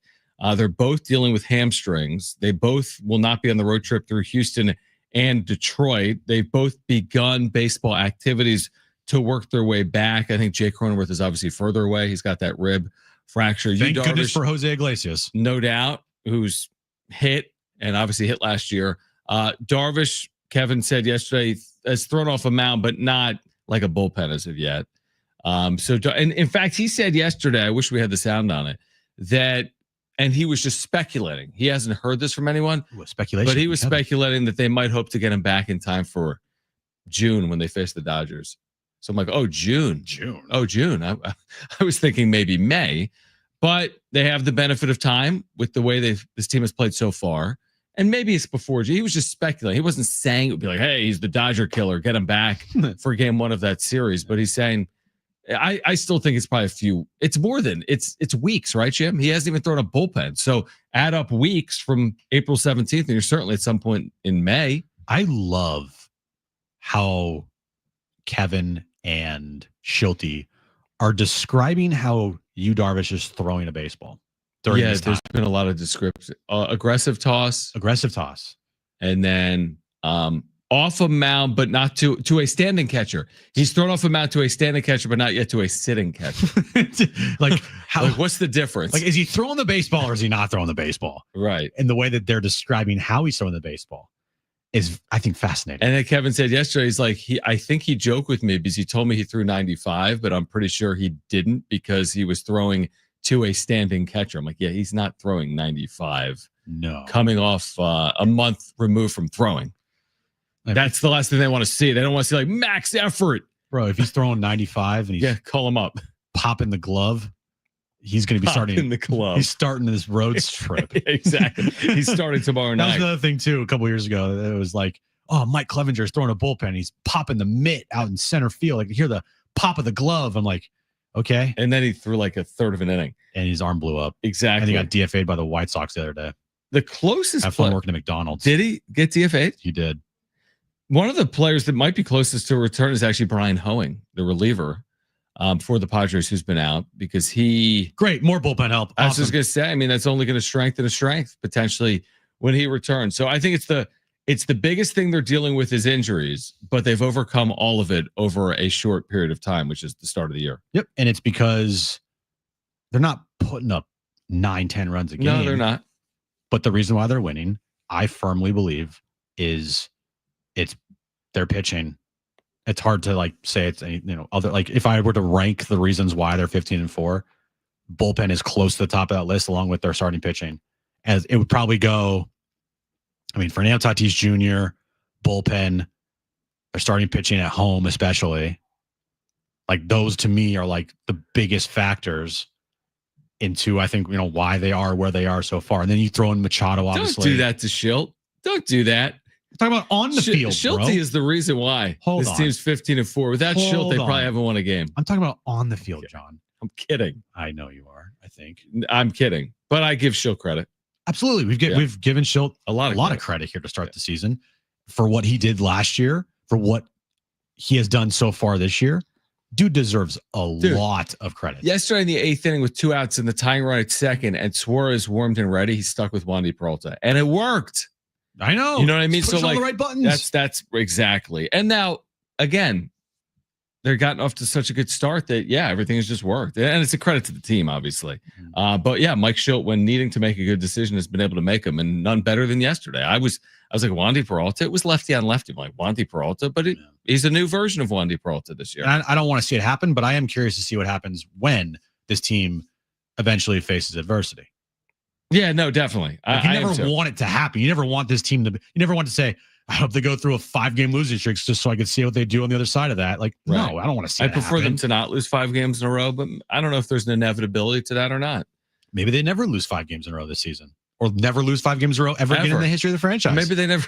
They never lose anymore. Right, like they just win every game for the rest of the time. If they do lose games, then let's see. Big if they lose games. Adrian Garcia-Marquez will be on the call Saturday for SDFC against Charlotte.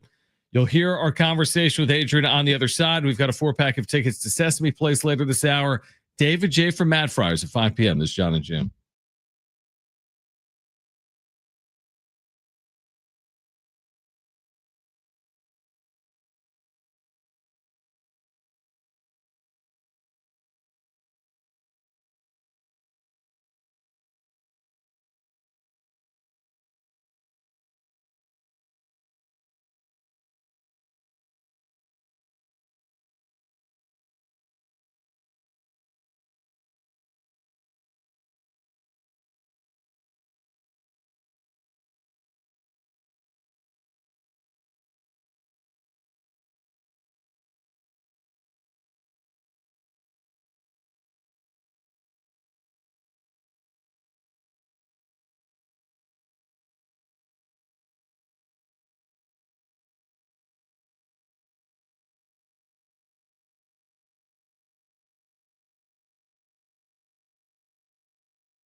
All right, this update is brought to you by Anderson Plumbing, Heating, and Air. Padres off day today. They'll take on the Houston Astros starting tomorrow for a 3-game series. They start their 6-game road trip through Houston and Detroit. 5:10 first pitch time tomorrow night. Kyle Hart will be on the mound for the Padres. And an off day in the NBA play-in tournament tomorrow. It resumes with the 8th seed on the line in the Eastern and Western Conference. Heat take on the Hawks starting at 4, followed by the Mavs and Grizzlies at 6:30. Rebate funds are running out fast. Don't get left behind. Anderson Plumbing, they're buying back your old water heater and giving you $500 in instant savings. Call Anderson PHA today. Nobody wilts clients like they do.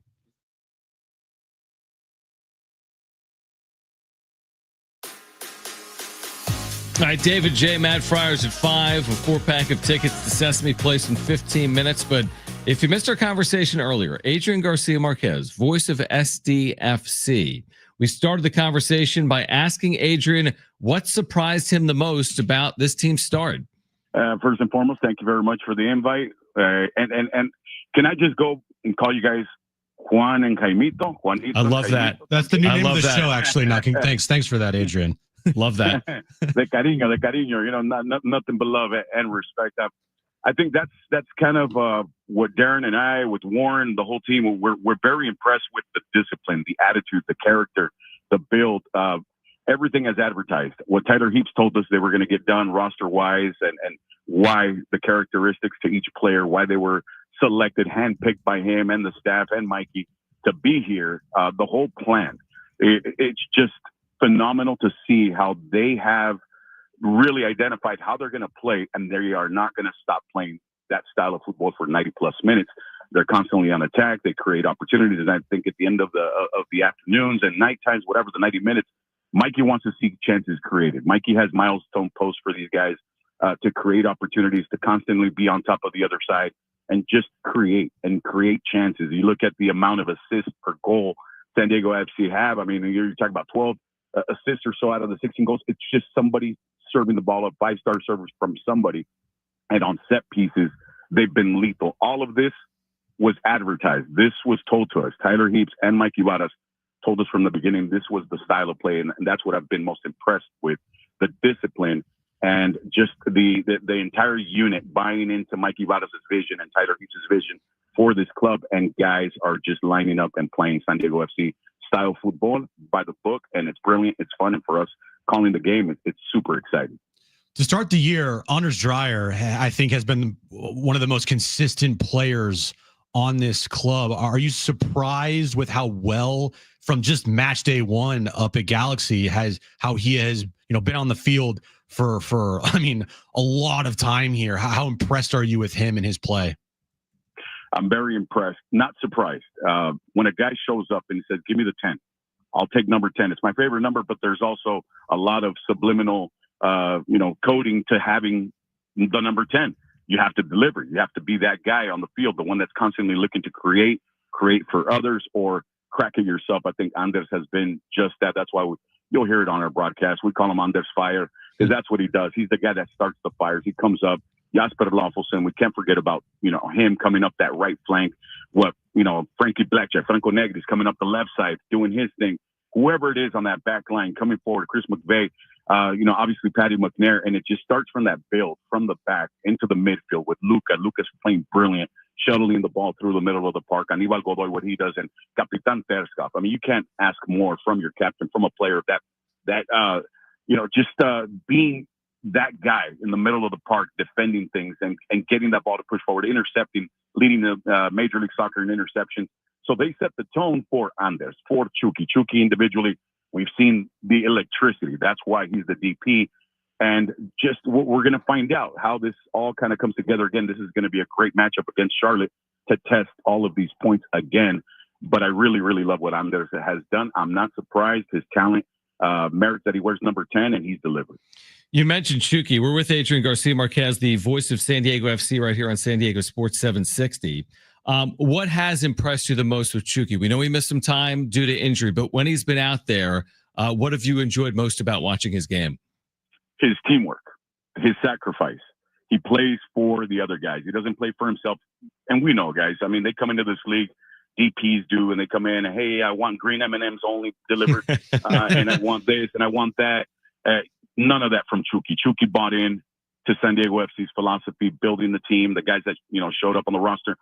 And it's so special, guys, to see a team build this kind of chemistry this quickly. And it has to do with the guys that kind of set the tone, Chucky being one of them. If he buys in, the rest buy in, right? And I believe that that's what Chucky has delivered on top of everything else as advertised, the player, the electricity, as we mentioned. He's Chucky. Hi, I'm Chucky. Want to play? Yes. He wants to destroy you. He wants to kill you. He wants to come after whoever is the defender in front of him. But he's always and constantly thinking about his teammates and sacrificing himself. You see how he goes box to box as well, just going back and forth, defending. He loses the ball. He's the first one to track back and try to intercept it and gain that possession right back for his side. So I really love what Chucky has done. I think Irving is definitely setting the tone for a leader, and we have plenty of those guys on this team, and that's another, I think, a box we can check. There's plenty of leadership. Guys are checking each other, and it's a team. Literally, it's a team. It's not about individuals. This is about team football. It's going to be a good test this Saturday in Charlotte. Charlotte sitting at in second place in the Eastern Conference, 16 points on the year. What kind of team is Charlotte, and what does San Diego FC need to do this Saturday to kind of end their road losing streak? It's crazy. You look at the numbers. Their goals created are off of individuals, right? Individual talent. You said Pep Biel, the man that came in from Mallorca, distributes the ball so nicely, creates goals, or he's shown you the ability to pump them in there. Zaha is in there. Ajerman, those three up top. I mean, that trident is dangerous. It's going to be a true test for our back four and CJ Dos Santos. And then they also have a great keeper, just like we do. They have a great keeper in Christian Kalina, who's really good at keeping them out, had 6 saves the other day. I mean, we're in for a match, guys. Two of the strongest sides in Major League Soccer facing off against each other in the Queen City. Great vibe, that atmosphere. In those couple of years there, I was doing MLS for Apple TV, guys, and I would always look forward to different venues, right? As it should be. As a broadcaster, there are places you look forward to broadcasting in. And Charlotte, I was curious about, man, and as advertised, what an energy, what an atmosphere. We're in for a treat on Saturday, and I think we're going to have a game that's just going to be two heavyweight fighters going Canelo style, just swinging. No, this is no Mayweather stuff. There's not going to be any of this waiting for your shot and being defensive and boring. No, this is going to be all-out attack and see who's standing in the end. And I'm hoping it's our guys. I like what I'm seeing out of Mikey Ibarra's side again. I think they have enough to compete and show everybody that San Diego FC, this is a good start for a reason. And Saturday is going to be a great test because that is a great team on that other side. The final one for me, speaking of venues, what has it been like calling Major League Soccer at Snapdragon Stadium? Oh, a dream come true, guys. Being a kid, growing up in San Diego, I remember going to the soccer games there at the Murph, the old Murph before, but still we're still in the same place, right? Technically, it's still the same part of Mission Valley, La Misión del Gol, and we feel it, and I feel it in the atmosphere. And it's beautiful to see, even across the pond. I was observing some bloggers and podcasters were talking about the venues and the true following that is in North America when it comes to clubs, right? Atlanta leading the way with the average attendance and sneaking into this whole entire operation, San Diego FC and the San Diego fans. The finest city has shown up. The electricity at Snapdragon, they turned it into that. That's why you'll hear me say it on the air. When I start calling it the Murph Dragon, because we're starting to breathe fire in that building. And it's just, I just love it. And as a broadcaster, I feed off of that energy and we let it fly as well. I know Darren feels it. Warren feels it. We all feel it. And it's just an electric atmosphere. And I'm not surprised, guys. We waited 30 plus years to get our own MLS team, and it's there. And the fans have shown up, and they're loud, and they're passionate, and they've set the example and set the tone for expansion franchises moving forward. Adrian, we will be listening this weekend. San Diego FC at Charlotte FC. 4:30 is the kick time. Pre-match coverage will begin at 4. And then next weekend, San Diego FC back home against Salt Lake here at Snapdragon. By the way, can I get in on the Padre talk real quick? Absolutely. Yeah, what do you got for us? What's that? What do you got for us on the Padres? We're 15-4. I caught a little bit of what you guys were talking about in your opening segment. I mean, what else can you say about the Padres? As a baseball broadcaster and as somebody that I observe these little details as we're kind of paid to do. Fernando Tatis Jr., putting that pressure on himself, saying, I'm the greatest. I'm the best baseball player in MLB right now, knowing that Shohei Ohtani is up the 5 freeway. And I love that he did that. But now you got to back it up. And boy, has he backed it up. I've seen the adjustments, the way that he's attacking the strike zone. You see that his numbers, he's more disciplined. And that's translating. Guys, we are seeing Fernando Tatis Jr. grow and turn into that ball player we all suspected he was going to be. I think the measurements on him were a little bit, I don't want to say harsh, but I mean, just remember, he was still a kid. He was still really young. He's going to make mistakes. But I feel like now we're seeing that transition into that player that we all expected him to become. And get on my back, I will lead the way with as an example, with actions. And I love the ABs that he's registered. And I've noticed that leg kick's kind of gone. That front foot is a little more quiet. And I think that just might be some of the keys, some of the things that he worked on to make him this ball player coming in. And the Padres are benefiting from it. But it's just fun to watch this team, guys, working their way to the bullpen. That is elite. It's just fun to watch baseball. And hey, only one loss at home. Venga. Amazing. Good job. That's well said, Adrian. That was well said on SDFC. He can do multiple things there. Yeah, absolutely. Adrian, appreciate it. Have a good call this weekend, and we'll do it again soon, all right? Sounds good, guys. Thanks again for the invite. Vamos. Let's take out Charlotte. All right. Great to catch up with Adrian Garcia-Marquez. David J. from MadFriars will join us at 5. But call right now if you want a free 4-pack of tickets to Sesame Place. This is a great giveaway valued at hundreds of dollars. If you want a free 4-pack of tickets to Sesame Place, call 877-767-4760. Is your mouth on fire? Yeah, we just had some ahi nachos, ahi tuna nachos. Like pokey nachos. They are spectacular. Amazing. I don't know where they're from, but they're awesome. 877-767-4760. If you want a free 4-pack of tickets to Sesame Place, call right now. 877-767-4760. We have a free 4-pack of tickets to Sesame Place. First 2 callers will be contestants for trivia. One of you is winning a free 4-pack of tickets to Sesame Place. Call right now. Again, 877-767-4760. David J. at 5 p.m. This is Jon Jim.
right, we need a second caller because our second caller dropped off. If you want to play a trivia game for a chance to win a 4-pack of tickets to Sesame Place San Diego, if you want to play Brent's, who's the caller that's on hold, call 877-767-767-470 right now. If you want a chance to win a free 4-pack of tickets to Sesame Place right here in San Diego, great prize, great giveaway, valued at hundreds of dollars. Again, if you want those tickets, call 877-767-4760. Do it right now. 877-767-4760. Call right now. Why?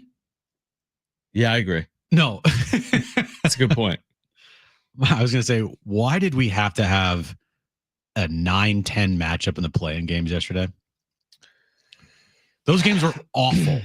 And not only were they awful, at halftime, they were over identical scores to each other. 71-47 or something. Yeah, it was right? 74 or 47, or it was some crazy number. It was like, what? So are you over it? I mean, now that the Warriors as a 7 have moved on. They're in the playoffs. Yeah. So are you kind of over the rest of the play-in? I could care less about tomorrow night. Right, which is playing for the 8th seed in both the East and the West. What are our big matchups coming up Friday night? Friday night, as I've been saying in my update, thanks for listening. I haven't listened one time. I know you haven't. Heat Hawks, 4 p.m. Should be a barn burner. Where's that game? It's in Atlanta. They're playing it in the dome. They should play in front of 80,000 fans. Either a 37-45 Heat team will be at the 8th seed, or a 40-42 Atlanta Hawk team, which got blown out by the Magic, will be an 8th seed. One of these teams gets the opportunity to get blown out by the Cavs. Okay. And losing 4 games. Right. Same thing with the Grizzlies. Did you spill on yourself? What did I get on me? Some nacho? Dude, if it's your nacho that I didn't do it. Don't blame me for I blame you for being everything. an awful eater. Yeah. That's fair. Carry on. You're listening? Some water on me. Pause. Mavs and pause? I don't know. Mavs and Grizzlies. Does that excite you? Mavs and Grizzlies doesn't excite me, believe it or not. If Kyrie Irving was on the Mavericks, I'd be excited about that matchup. But what do we got here? What do we have? First of all, we got Marshall, who's new to San Diego Sports 760. Help me out with napkins. Shout out to Marshall. Welcome to the crew. I've known Jim for 8 years. Marshall, he's never done anything that nice. What are you talking about? I made you my officiant at my wedding. That wasn't nice. That was stress for a year and a half. What do you mean? Are you serious? It's the hardest part of my life. So that was a nice gesture by me, I think. It was very nice. I think I bought you a watch too. Do you still have that? He got you those Pokemon cards. Yeah. No, you're right. I feel bad now. I feel bad. Jim. No, you don't feel bad. You're a great officiant. No, I'm a good officiant for you. I know. You crushed it. Let's play, by the way.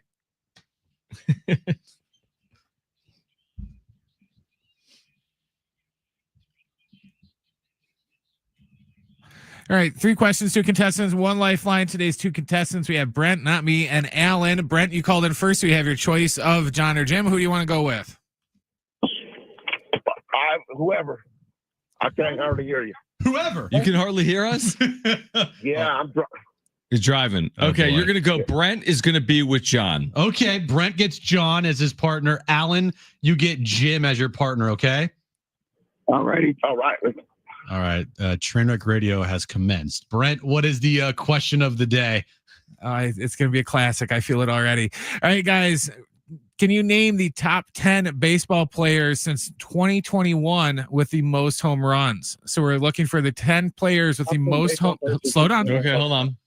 We're looking for the 10 players with the most home runs since 2021. Explain the rules here, Brent. And Alan will go first. Okay. Okay, hold on. All right, hold on. Okay, we'll wait for you, Alan. Is that Alan or Brent? We'll wait. I don't know. Alan, are you ready? Okay. I'm ready. I'm ready. All right, Alan, what's your first guess? You do have a lifeline if you want to use it. You said MLB players, right? Yeah, since 2021, most home runs since 2021. Let's go with Mike Trout. Okay, just one at a time. That's good. Let's see if it's on the list. Brent is checking. Our Brent back here in the studio. Not on the list, Mike Trout. All right. Okay, it's all right. You're still in the game. Yeah. Explain what happens next. Brent is up next. Brent, what is your first guess? You do have a lifeline if you want to use it. Most homers. Aaron Judge. Aaron Judge. I like Great this guess. guess. Yes. Good guess. All right, you're on the board. Alan, back to you. What is your second guess? You do have a lifeline if you want to use it. Jay Ohtani. Shea Ohtani on the list. Brent, back to you. What is your second guess? You do have a lifeline if you want to use it.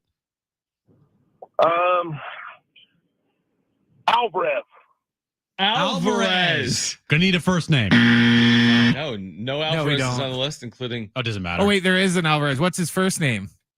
Why Alvarez? Jordan. Yeah. Jordan. Yeah, it's fine. That's fine. That's good. Okay. That's good job. All right. I have no idea what the score is. Alan, you're up next. What is your next guess? You do have a lifeline. Alan needs this to stay alive. Okay. What do you got, Alan? You have a lifeline if you want to use it. Okay. Let's go. Oh, what is his name? Oh no. You have a lifeline if you want to use it. Yeah, let's use Lifeline. All right. I cannot use his name, but I know he's on there. Okay. Let's just try Juan Soto. There we go. Take it. There we All go. right, Juan Boom. Soto All on right. the list. So you're live, but Brent, if you get this correct, you walk off and you win. You do have a lifeline if you want to use it. What is your third and final guess, Brent? Oh, Kyle Schwarber. Kyle Schwarber. For the win. Wow.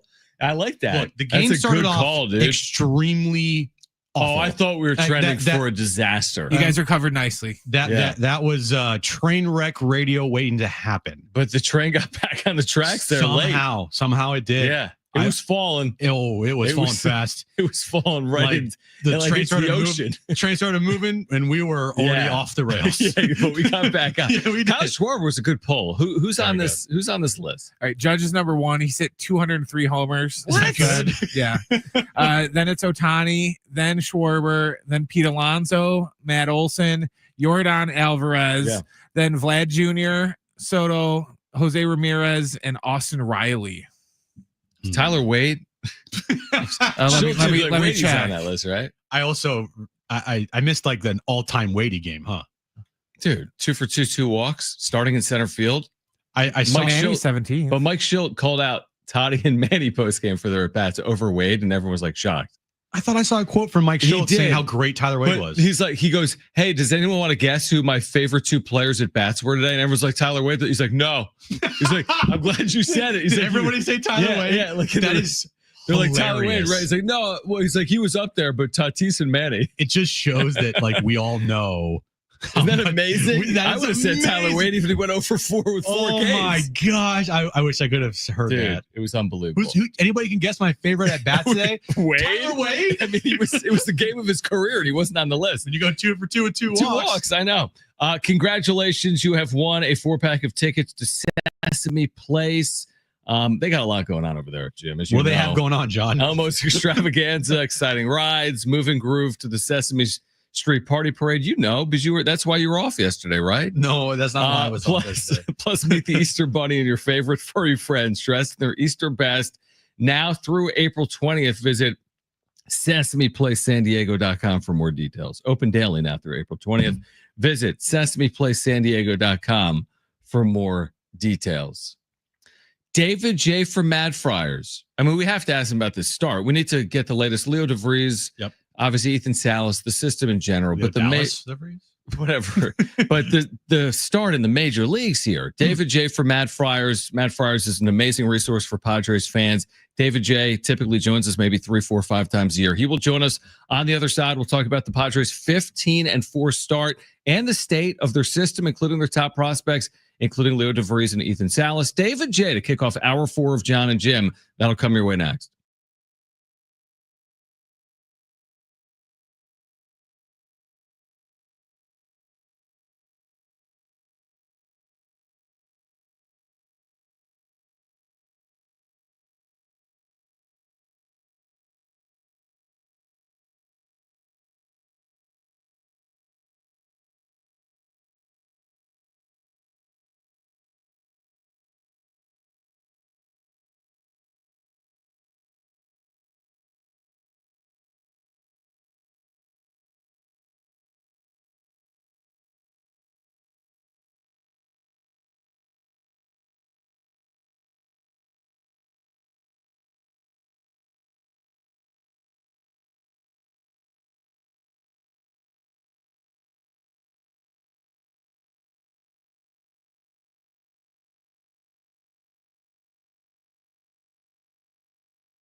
All right, this update's brought to you by Anderson Plumbing, Heating, and Air. Padres, they're off to a very hot start, 15-4. They're on an off day today. They start a 6-game road trip starting in Houston tomorrow night against the Astros. 5:10 first pitch there, where Kyle Hart will the mound for the Padres. Rebate funds are running out fast. Don't get left behind. At Anderson Plumbing, they're buying back your old water heater and giving you $500 in instant savings. Call Anderson PHA today.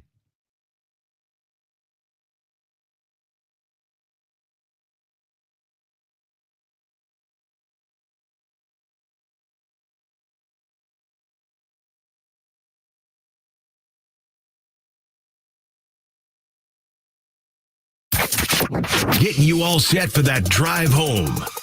Let's just start the show.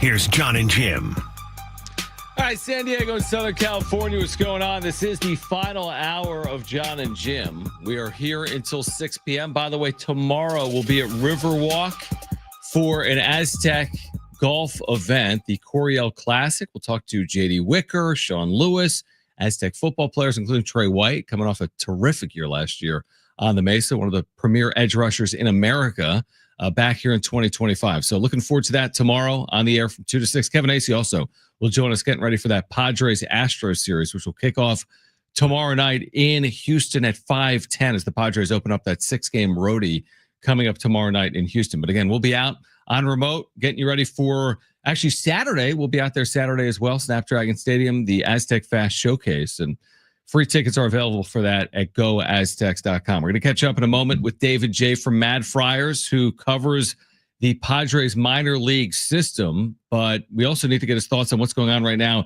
in the major leagues. It is great to have David J. back with us. As we always say, MadFriars is a terrific resource for Padres fans, covering both the major and minor leagues. And David, we appreciate it, and there's a lot to get to. I have to start with the major leagues, and we'll get into the minor leagues. But 15-4. What has impressed you the most, and how surprising is this? Because you just never expect a team to start 15-4, and that's where the Padres are right now. I don't know what you're talking about. We had it pegged exactly that way. Exactly. Like we had them 16-3 actually, know, but right. 15-4, it's a nice start. Yeah, it's good to talk to you guys, and you know, I've done a fair amount of advanced research here, and generally what I found is this is a lot of fun. I mean, the team has just been great to watch, and you know, I was living on the East Coast in '98, and didn't get to have the experience that everybody out here did at that point, and so getting to see just the way everybody's fired up about it's been great. And the 15-4 start, it's one of the best in franchise history. And I've been saying, it's small sample size, but it does feel, David, like this is for real. This is not fool's gold, their start, because you could see some teams have hot starts and they fizzle off later in the season. Do you feel the same? Yeah, and there's nobody who you're looking at right now going, oh God, this is a mirage, right? Yeah. And T. Wade's 4-hit game notwithstanding, they're still waiting for a couple of guys to get going. You haven't seen Dylan Cease be Dylan Cease, and nonetheless, here they are. So, it's setting up to be a really fun year. All right, so David J. from MadFriars is with us. Let's talk a little bit about this system, specifically AAA. I mean, we've already seen all this movement because of injuries, right? Whether it's the Jackson Merrills and the Brandon Lockridges and Jay Cronenworth. Who in AAA right now is a name, or maybe a couple of names to keep an eye on in terms of potentially impacting the Major League roster at some point sooner or later this year? Yeah, well, I mean, when you look at where the gaps on the big league roster are, right? Clearly, catcher's one of them. Clearly, outfield, the left field situation with Hayward and Gurriel doesn't seem to be especially tenable. And so then you look down to AAA, and guy who's just off to a blistering start is Luis Campusano. And there are certainly reasons to think this organization has moved on from the idea of him being a catcher at big league level, but he had 2 more homers today, He's leading the PCL in batting average. He's leading the PCL in slugging. He's leading the PCL in OPS. He's actually thrown out. He's looked pretty good defensively. Has thrown out about 40% of the runners he's faced. His average exit velocity seems like it's hovering close to 100 miles an hour at this point. Does any of that matter? I'm not sure, but it's certainly a better way for him to start than he did last year when he went down. And then you look at the outfield situation. Jonathan Perlaza is also off to a really great start. He's a switch hitter. He's pretty limited to left field, but he's got a really interesting mix of power and a good approach at the plate. He signed as a minor league free agent after spending last year in Korea.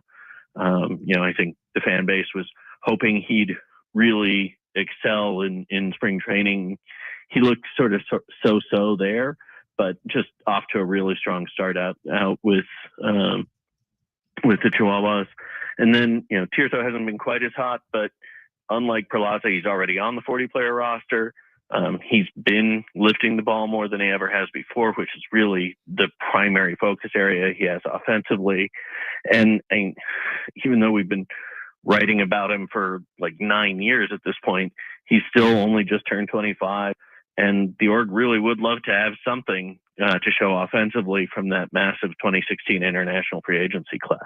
So a couple of guys there. I know yesterday they made a minor trade, sending Brett Sullivan to the Pirates organization to reacquire Bryce Johnson. I just want to note that seems to be insurance in case something happens to Wade, who was a non-roster insurance in case something happened to Lockridge, who was there as non-roster insurance in case something happened to Merrill, right?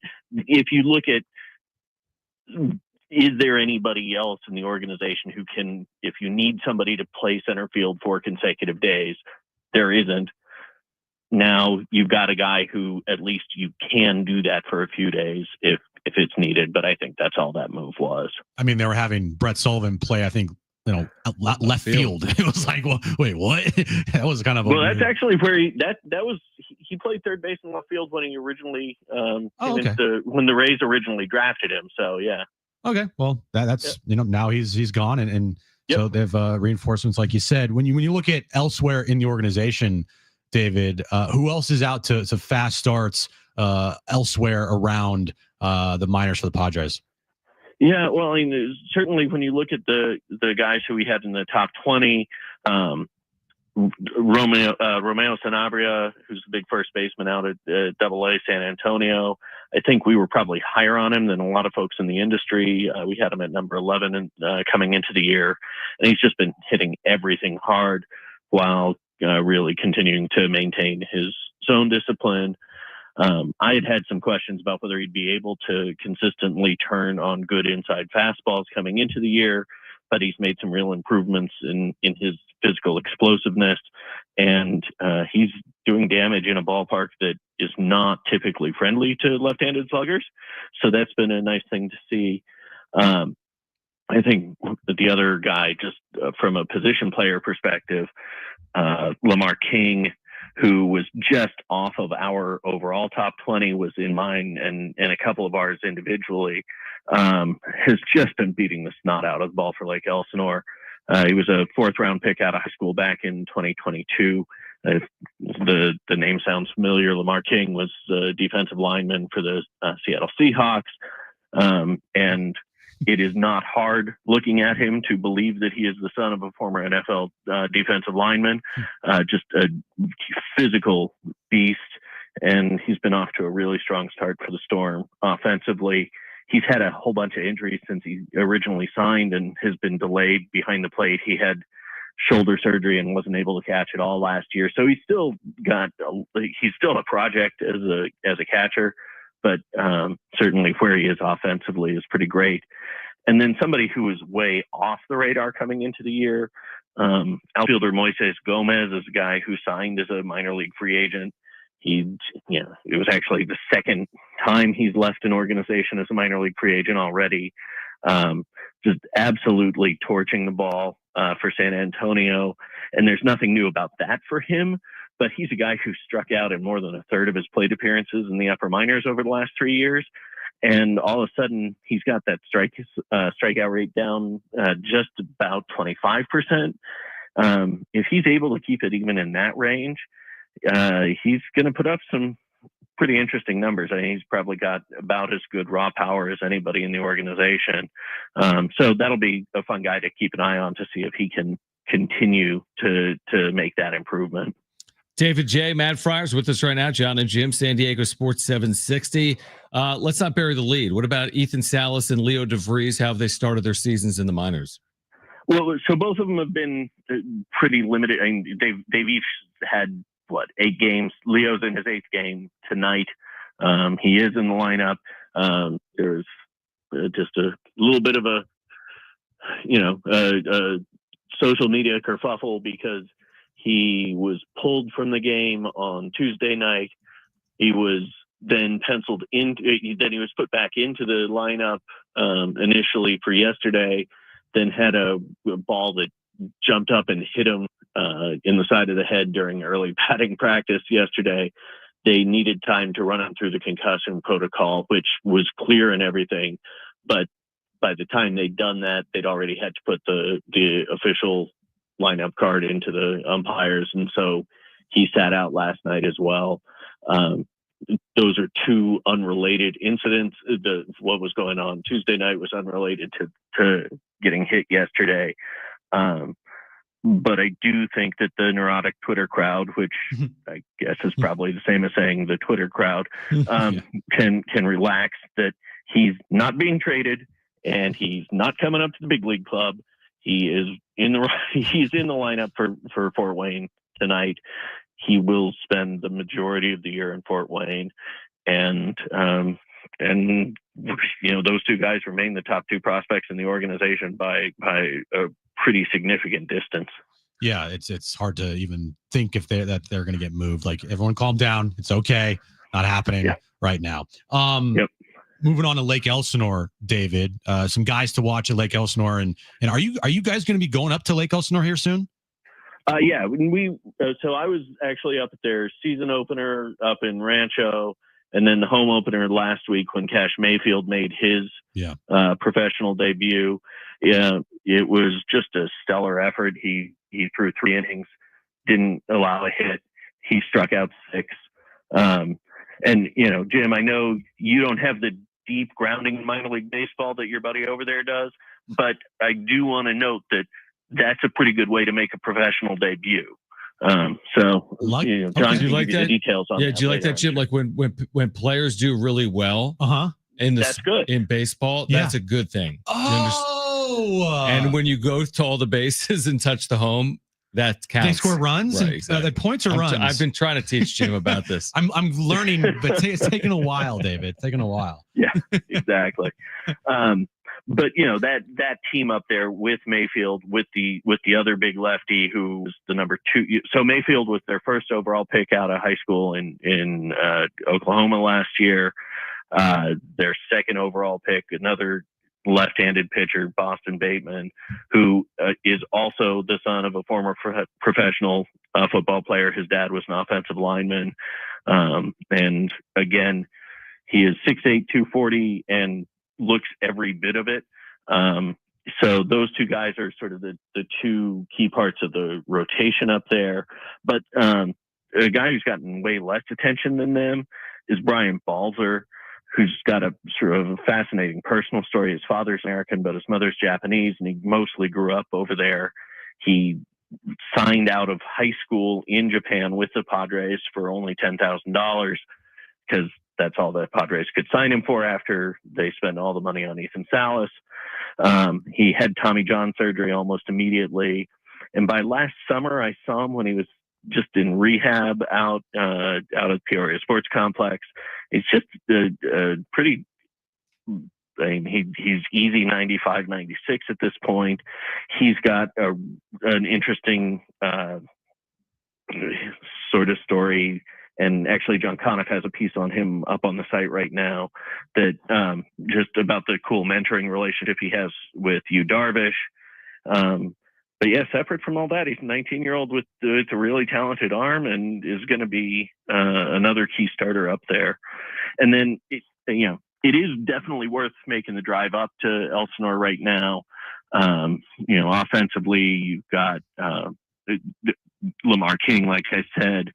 Sean Barnett is a guy who they are going to develop as a two-way player. He's hitting the ball really well. Had a little bit of arm soreness as he built up on the pitching side in spring training because he's not had that sort of workload before. But they are still planning for him to be working in relief by June and then DHing the other 4 or 5 games a week. He's an interesting guy. They just got Kavares Tears, who was their 4th round pick last year, a really physical outfielder out of University of Tennessee who'd had some hamstring stuff since the time he signed. He finally got healthy. He joined them on Tuesday up in Fresno, and in his first professional game, just destroyed a home run. We put the clip of it out the other day. Ball at about 430 feet and bounced right off the top of the team bus that was sitting out beyond the right center field wall. Just again, an interesting guy to keep an eye on. And by next week, when they get back to town, it sounds pretty likely that they'll have Cobb Hightower, who's the 3rd round shortstop they took out of high school last year, who also was dealing with some hamstring stuff. But that all of a sudden in an organization that 3 months ago people felt didn't have an awful lot of depth, that low A squad could be a really interesting one to watch because of the individuals, but they've gotten off to a rough team start. Wound up with making almost a complete line change with their bullpen the other day, sent 5 guys back down to the complex and brought 5 new guys up to see if they can get themselves squared away a little bit at the team. David, always appreciate it, man. Great insight for Padres fans. We're excited that the season is well underway, and we'll do it again as we continue rolling along, all right? That was a way more insightful conversation with you than Darnay had with Jon today. Just wanted to not even close. Throw that out. Well, and Darnay has the additional trouble of having to use small words and speak slowly so that Jon can keep up with it. Shots fired, Jon. Wow. David, thank you, my friend. It's a pleasure. Have a good one, guys. All right. We'll react, plus get you ready for this weekend for the Padres next.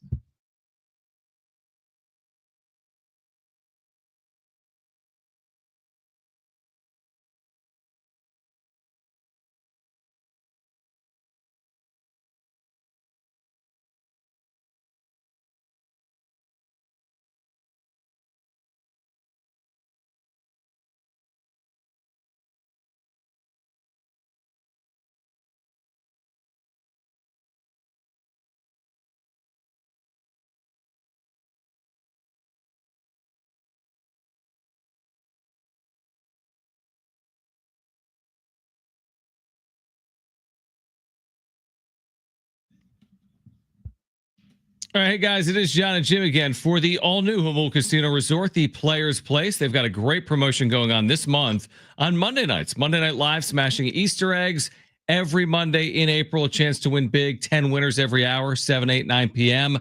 Earn entries all month long by playing and get 2 times the entries on Wednesdays with at least $500 cash for all winners and a chance to win up to $25,000. It's a promotion you're not going to want to miss. And with Easter this Sunday, celebrate Easter with the delicious brunch at Prime Cut featuring lobster tails, hand-carved prime rib, and more. Reservations are filling up fast, so make yours today. Also, by the way, Jon, did you know voting is now open for the Union Tribune's San Diego's Best Awards this year?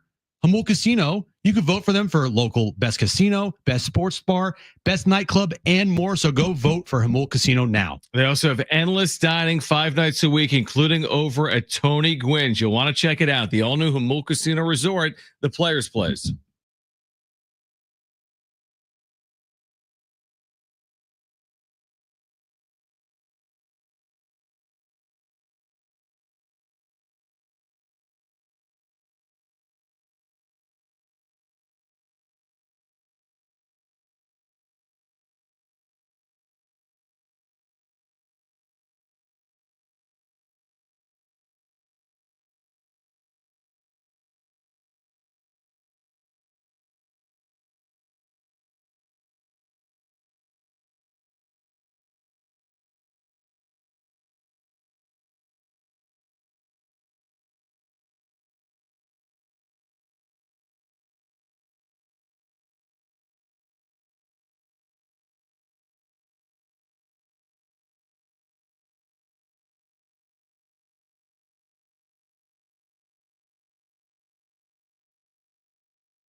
All right, San Diego FC back Saturday, taking on Charlotte FC on the road. You can hear the match live Saturday at 4, right here on San Diego Sports 760, your home for SDFC. You have a buddy in the media that covers Major League Baseball. I have a buddy. Jon Heyman. Oh, we're buddies. No, he blocked you actually on X. That's true. Which is now the dumbest thing ever, because if you're blocked by someone on X, you can just view their tweets. Yeah, it doesn't make any sense. It makes no sense. Like, wait, It's just like what? It So, doesn't make any sense. It's like, you're blocked. I'll go to his account. It says Jon Heyman has blocked you, but here are all his tweets. And I can look at everything. Sense. Now, I can't retweet or like or respond to any of them, which Right. I'm okay with. Yeah, I think you're okay. But if he tweeted out some breaking news, I could at least still see it. Right. It's like our buddy Jay Posner, Who? who's got me blocked, but I could view his tweets. So it's like the most. Why? By the way, why am I blocked by Jay Posner? That's what we call thin skin. Everything. It doesn't even make any The sense. thinnest. That's of what makes it so skins. hard. I don't care. We didn't Yeah. want to see your stuff anyway. The thinnest of skin. Anyway, what did Jon Heyman say? Well, he is apparently trying to push a narrative. And you remember in the offseason when he went on I think he went on the fan, WFAN, up in New York. And one of the hosts that was amazing. kind of went down the lane of like, you're a shill for the Yankees. Right. type of thing. Didn't say it out loud. He didn't say you're a shill for the Yankees, but he essentially called him a shill for the Yankees, which and for Scott Boras, more importantly, which is true. I mean, Heyman knows where his bread is buttered, and you got to keep a relationship with these agents, so you carry their water. If the agent tells you to try to push a narrative out there, he's going to push a narrative out there. Mm-hmm. And he pushed a narrative out there all offseason for Juan Soto and the Mets. And, when he got called pretty much a shill for Scott Boras, he acted like a child. And, I remember it. And cried and literally was like, I can't believe you would say I'm not that. coming on the show again. I'm never coming on the show again. That was like ridiculous. legitimately, that's what he said. That was ridiculous. Anyway, back to the point. He put out an article today pushing a narrative saying this: Padre star Michael King would be a great fit for the New York Yankees Okay. to sign in the offseason. The Michael King, the player the Yankees traded to the Padres in the Juan Soto deal, that is like a NL Cy Young frontrunner right now. Yeah, the guy that wears number 34 in the San Diego Padres. Got you. Yeah. Yeah, he pitched over the weekend. And he'd be a good fit on the Yankees.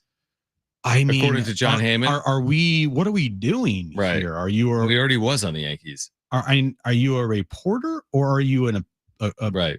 Giving out opinion Well, pieces? wouldn't he be a good fit for most of the teams based on the success he's enjoying right now? He would be a good fit for any team. Right. Now he's going to get paid. If the point is, hey, you're going to need a budget to afford Michael King. Okay. Well, we all know that Jon Heyman was probably the only one in the media. And I caught it every time I mentioned Jon Heyman's name to Kevin about this, rumors around Cease and King in the offseason potentially being traded. Mm-hmm. I always heard you, Kevin. He threw a sarcastic laugh in the air. Right. And I was like, okay, I get it. Yeah. It makes perfect sense. I understand Jon Heyman.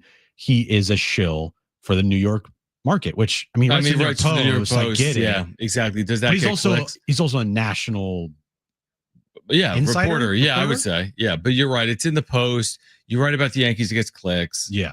They know the name because he was just there. I'm talking about like New York Yankee fans. Like Juan Soto would be good in the Blue Jays lineup. Yeah, he would. He'd be good in the Padres a lineup. lot of lineups. Yeah, he'd be good when he becomes a free agent again in 100 years. Yeah, so this pushed that narrative for when a free agent becomes a free agent, they should go to the Padres. Yeah, that is a very weird headline. That is a very weird headline to write. It's Jon Heyman. I don't expect you can't deal.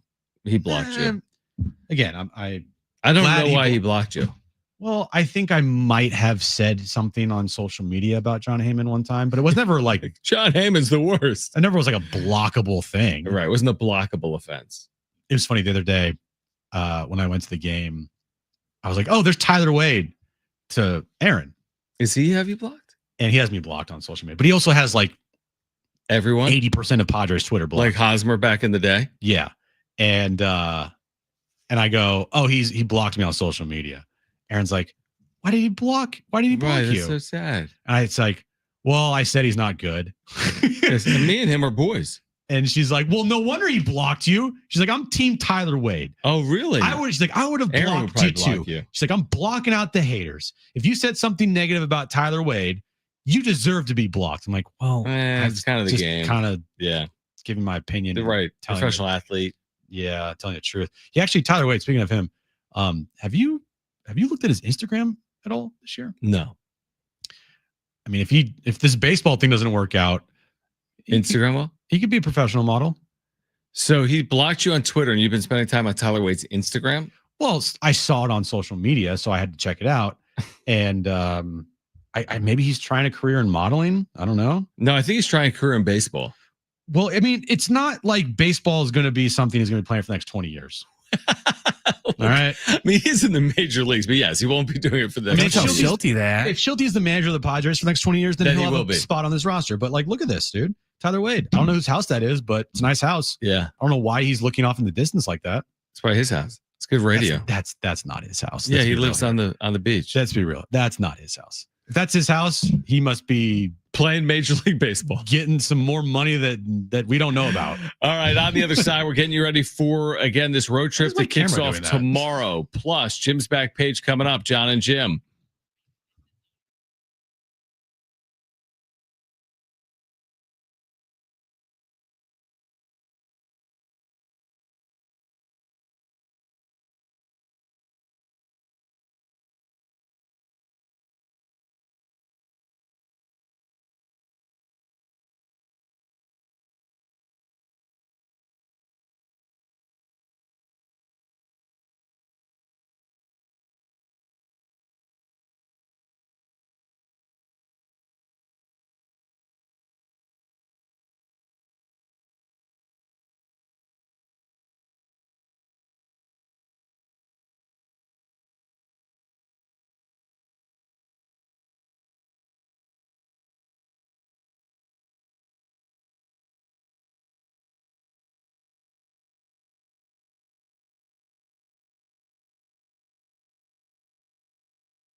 All right, this update is brought to you by Anderson Plumbing, Heating, and Air. Padres, they have an off day today.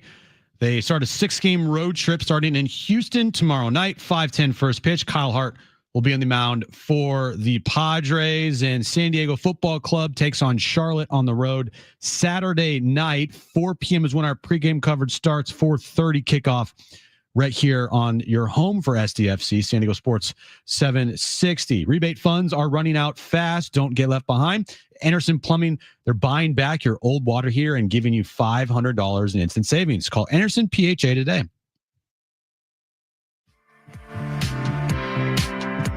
All right, Jon and Jim, we do have Jim's Backpage coming up. Looking forward to getting out tomorrow. Coryell Golf Tournament brought to you by Aztec Link. We'll be out at Riverwalk here in Mission Valley, 2 to 6 tomorrow. We'll have Sean Lewis, Aztecs head coach, with us. JD Wicker will join the show. Trey White, the edge rusher for the Aztecs, and more. That's tomorrow from 2 to 6 right here on San Diego Sports 760. Now, should I dress up in my golf gear? Yeah, I was going to ask you that. I think the answer is yes. It's like a manager dresses up like he's playing a baseball game. Like tuck in collared shirt, like maybe what I'm a wearing. quarter zip. Now, when you say golf gear, do you have like Payne Stewart, like golf gear with like the sock? That's what I want you to wear. No, I would go like slacks. I would. Boring. I have like a golf shirt with my golf hat, quarter zip, and then nice pants. I'm not going to wear like my golf shoes or anything. You should. But I'll have them because I have my clubs in my car. Yeah, bring your clubs at all times. Oh, I'm definitely bringing my clubs. What are you going to do with the clubs though if we're on the radio? Things, I don't know. You can do things with the clubs while we're on the radio. I mean, are you gonna play? No, but if there's an opportunity for maybe to hit a drive off the tee, because we're gonna be close to a tee box, right? That's definitely something I'm gonna try to do. I like it. It'd be pretty difficult with like a headset on if the headset even goes that far. Right. No, I'm going golf gear tomorrow. I'm going this quarter zip, polo, slacks. You know, wear your pants. Viore pants. Yeah, exactly. Not jeans. You don't wear jeans on a golf course. I'm not wearing jeans to a golf course, dude. Yeah, never wear jeans on a golf You can't deal with that, right? No. But anyway, we'll be out there tomorrow from 2 to 6. Jim's Backpage is coming up. Padres have an off day here today. They'll open a series with Houston tomorrow. The Astros and the Padres 5:10 tomorrow from Houston, Texas. Padres, the best start in the history of the franchise, as we keep talking about 98, was 16-4, and they're 15-4 right now. Padres got to 16-4 in 1998. They've kind of been neck and neck all 20 games so far with that 98 team. I have a feeling that we'll continue to talk about best start in franchise history because they're going to be tied or ahead of 98 if they continue to play like this, and you keep going along. And the farther you go along here, the more we're going to realize just like how great 98 was. Now they started off like a rocket ship, hot. And you know, Mark Sweeney talked about it all the time when he was on with Darren. They played like 500 baseball in September. They might have actually played below 500 baseball in September. Yep. Like they're on pace for well over 100 wins. Mm-hmm. And they just did not play good in September. And then you get to the postseason and, you know, to beat Houston and Atlanta, and then you face the Yankees, right? And going to that postseason, we probably, if we were on the radio, would be like, I don't know if this team's going to do it because they're not playing well. It's a great point. So like you continue to look at the pace the Padres are on right now, very early on, obviously, with the 98 pace. You just realize every time you look at it, the 98 team was You're really right. good. Like that shot out of a cannon good. Again, 15-4, 16-4. And you're right. Last year we were so enamored with their finish. We're like, this might be the best team in baseball right now based on how they're playing.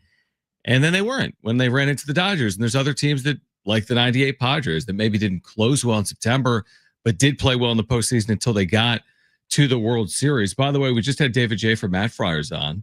And just a few moments after our conversation, Leo DeVries has hit his first home run of the season. He's done it in High A Fort Wayne tonight. So Fort Wayne with Leo DeVries. Remember, he had exited a game this week after legging out a triple. Well, he's back in the lineup, and DeVries has homered for a first time. He's one of these names like Salas that you've heard so much about, and that I don't know how far off they are. It's certainly not 2025. but you're talking about players that the Padres are going to be counting on moving forward. And I don't know when that is. Like, we're going to be so enamored with this 2025 season that it's not going to be about Leo DeVries and Ethan Salas. Right? Be like, man, once Leo gets here later this year, they're really going to kick it into high gear. But it is nice to know that, you know, you got some of baseball's best prospects in the organization, including Leo DeVries. Campy, I think, also hit a home run today as well.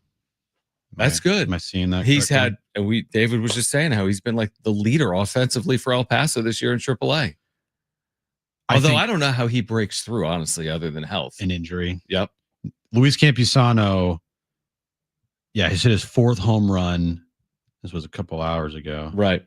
But the thing with Campy is defensively, that's, I guess, the issue. That's the reason why he's not there. And the big league club has chose defense over offense from their catcher position. Right. Like they have made it, and to their credit, they have been worked right. out. It's worked out so far. They have been right. Elias Diaz and Martin Maldonado behind the plate, much better than I thought they were going to be to start the year. Mm-hmm. Offensively, they are definitely coming back to their norms here. It's not like they're lighting the world on fire, but they're doing enough to justify their spots on this roster. And defensively, they're doing more than enough. Defensively, they're doing exactly what you have hoped. They're leading a pitching staff and a bullpen that's one of the best in baseball. That's the thing. I mean, that really is the key. Now, you can't be a complete black hole. To your point, you have to get productivity out of your catchers, and they have for 19 games. But the true key there is if you are part of a battery with the best team ERA in baseball, or whatever it is, second best team ERA in baseball, then you give a lot of credit to Martin Maldonado and Elias Diaz. So it can't be. You know what? I hope he does play well. Maybe based on his play, he breaks through in some form or fashion. Like if the bat just plays, then it plays. I do wonder if it's ultimately with another organization for someone like Luis Campusano, because it doesn't appear as if he's really in their plans. Well, I would just make sure to keep him on this roster, you know, break glass in case of emergency. Yeah, definitely. I agree with that. Yeah. Switching gears here real quick, John. We are a week away from the NFL draft. Correct. Yeah. Did you see what Ashton Jeanty put out today? That he would like to be drafted. He put out this amazing, just like I don't even know what type of font this is. What Roman Times New Roman. Times New Roman. That's what it's called. Roman numeral font. That's fascinating. Just numbers. Just lines. Just guess what X's I said. And V's. Just guess. XV, he said. XV, wow. XVIIIV XIVVI. That's incredible. Whoa, we should draft this guy. He's thinking next level here. What'd he say, dude? That's hilarious. I was going to say Comic Sans, and I was like, that'd be even worse. What'd he say? He said this: I've taken the long way. I'm done with that way. If you pick me, it's simple. I'm coming to your franchise to do what Saquon and the Eagles just did. I'm coming to win big soon. It's all caps. Tackle football. You know what I'm saying? I draft the guy they can't tackle. Thank you for your time, Ashton Jeanty. Are we sure he said that? Are we sure he didn't say that? Because they're talking about right now on PTI. Because I'm on his Twitter. Well, it's not like he tweeted this, John. This was like, this is the letter to NFL GMs and Players Tribune. That's a part of it. Yeah. Yeah, it's like a full. Yeah. So like scroll the end. And here's what I would say about that. And there you go. Right there. I would say this. Relax.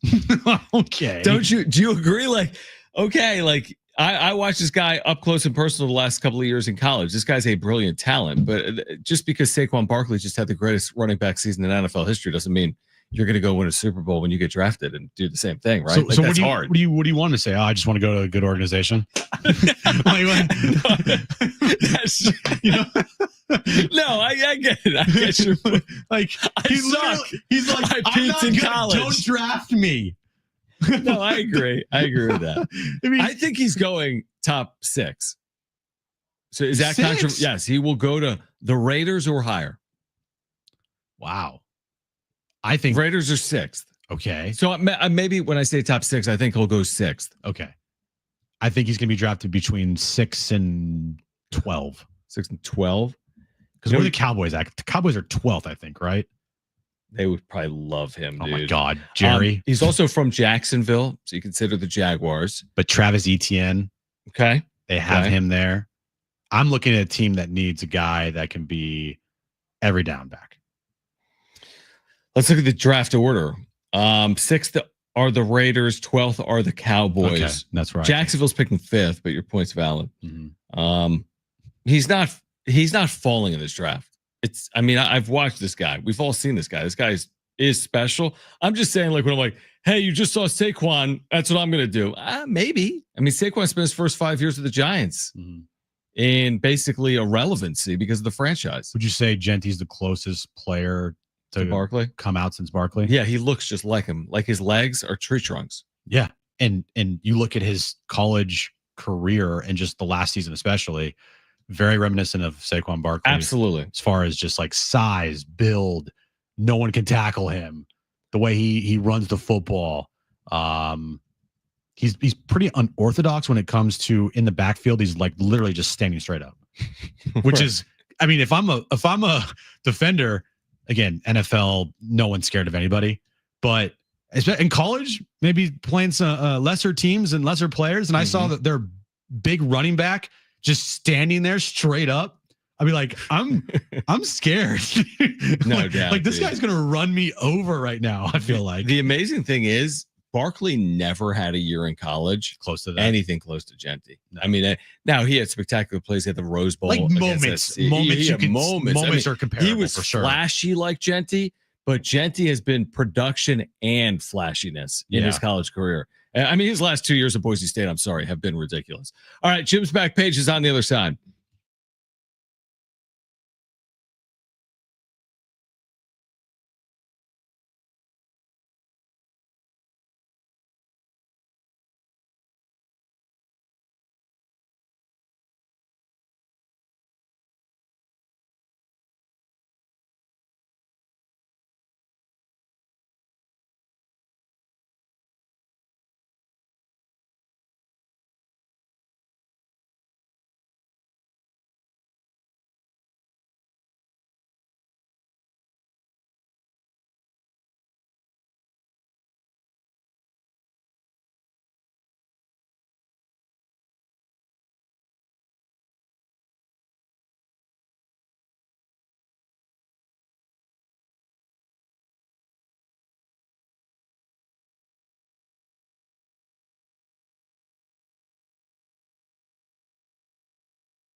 All right, Jon and Jim, a final time. Again, join us tomorrow. We'll be out at Riverwalk, part of the Coryell Golf event for San Diego State football. J.D. Wicker, Sean Lewis, Trey White, others will be on the show. We're live 2 to 6. Kevin Acey will join us tomorrow as well. I put something, is what I gave you for the back page in the back page today? No. Of course it is. Okay, good. Let's get to the back page.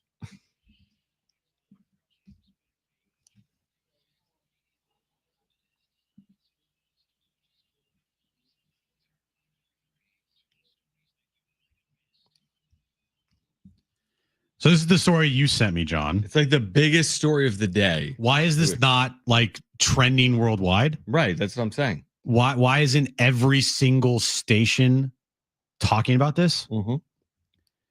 Scientists swallow louder. You can't. Hold on. Jeez, dude. Oh God. If you haven't noticed, John swallows very loud. I do. Pause. Sorry. He's a loud swallower. My bad. Oh. Cancel the show. No. Anyway, scientists have found new but tentative evidence that a faraway world orbiting another star may be home to life. Yeah, there's life on another planet. Okay. Like that's a pretty big deal. They're basically hanging out on other planets. A Cambridge team studying the atmosphere of a planet called K2-18b, it's a good name, has detected signs of molecules which on Earth are only produced by simple organisms. This is the second and most promising time chemicals associated with life. Has been detected on the planet's atmosphere by NASA's James Webb Telescope. Are you excited about this, John? I mean, I figured you would be, because how far away? It's only like 120 million light years away, or something? Yeah, only. Quote, this is the strongest evidence yet. There is possibility life is out there. I can realistically say that we can confirm this signal within 1 to 2 years. So here's the thing, though. If I was told right now there's life on another planet and it's 120 million light years away. It's actually 124. Million or just 124? 124. Who's counting though? But I wouldn't even care if they told me right now, like, you should see they got the best quarterback in the world, in the universe out there. I'd be like, you're 124 light years away. I'm not going to lose sleep over it. Listen to the size of this thing. How big? It's huge. How big? K2-18b is 2.5 times the size of Earth and is 700 trillion miles or 124 light years away from us, a distance far beyond what any human could travel in a lifetime. Could I get there on Amtrak? This is a coaster. Could I drive there? Can I Uber? How much the Uber ride would be? It's 2.5 times the size of Earth. That's what I just said. Yeah. That's not that big. There's some that are bigger, dude. Have you ever heard of those things like supernovas and stuff? Supernova is not a Yeah, that's a planet. star. It's a star. Whatever. Is that stars are planets? I thought. No, they're not. Stars are stars. Champagne, supernova. It's Oasis. Okay, whatever. What do you got? Anyway, so there you go. Life on another planet. Yeah, that's. I don't know if I'm excited for that though. I've seen that movie a bunch of times and it never works out good. There's life on other planets. Other than E.T., it's Right. never good. I mean, Usually something truthfully, that wants to kill everyone. I've been a leader of the charge of like, I want to see life on another planet, but I don't want to, it doesn't really move my needle if it's just like molecules. Yeah, it's not that cool. I need somebody that actually is like, hi, I'm from another planet. But why do you want it? It's like, are you really wishing for it to, like, it'd be like, I wish there were dinosaurs. And then like you're hanging out with them and you really don't, because they're crushing your house and like eating your children. Got a point. Right? I wish there were dinosaurs. No, you don't, actually. You're fine the We're way all it is. dead. Yeah. Yay. Moving on. So Darren Rovell Yep. tweeted this out today. Sports business And he reporter. tweets out a lot. I go to him for a lot of like stuff on the back page. Yeah. Definitely. And he tweets out a lot of like food, like special food items at ballparks, and they're always amazing. Like giant sundaes with like Yeah. Oreos, The great desserts. Yeah, desserts. Or Mhm. like a banana bread pudding at Petco Park is like something I think he probably would have tweeted out, right? Yeah, probably. So he tweeted this out today. New at Marlins games. Okay. The ultimate hot dog platter. Listen to this, Brent. 4 hot dogs, 4 Polish sausages, and 4 corn dogs, plus loaded French fries with sausage and hot dogs on top. Ew. I want you to guess, Brent. I'll show you. It doesn't how much? look great. How much is that? It's just like Something hot that dogs. like I could go and make that myself. So how many hot dogs? 4 hot dogs, 4 Polish Okay, we'll count sausages. all the how many 12 meat sticks? things. 12. Thank you, John. totals. 12, and then loaded fries, and this is at a ballpark. That's right, so. right. I would say probably at least $3 per meat stick. We'll just call them. And I'm being generous, John. So let's Meat stick. I'd say $45. Try Hell no. $85. I thought it'd be more, truthfully. Now it looks like it's worth about $2. I could make it for, no joke, less than $25. I could go to the store. I could buy corn dogs, hot dogs, buns, ketchup, mustard, and French fries frozen in the but frozen aisle that for applies to $30. everything. It does apply to everything. I can make It's like if you everything go at to the home cheaper club, than a It's restaurant. like you buy a bottle of like vodka at a club. It's like $300. You just go to the liquor store. It's like $18. Now, some of the comments are amazing. Who goes to Marlins games? Someone said this would feed the entire fan base. Yeah, they announced 7,000 yesterday at home, and they're over 500. I mean, how many are they selling of these a night? One? If that does, Yeah, it's so funny because the picture that's posted, one of the corn dogs at the bottom, you know, when it opens it up at the bottom, yeah. it's burned and it's kind of so like burnt. wrinkly It looks and it doesn't awful. taste good. There's another corn dog. There's another hot dog here that's literally charred. It's all black. I like a little char on my hot dogs. But for $85, I need like the best hot dog possible. But you could feed the whole family for $85.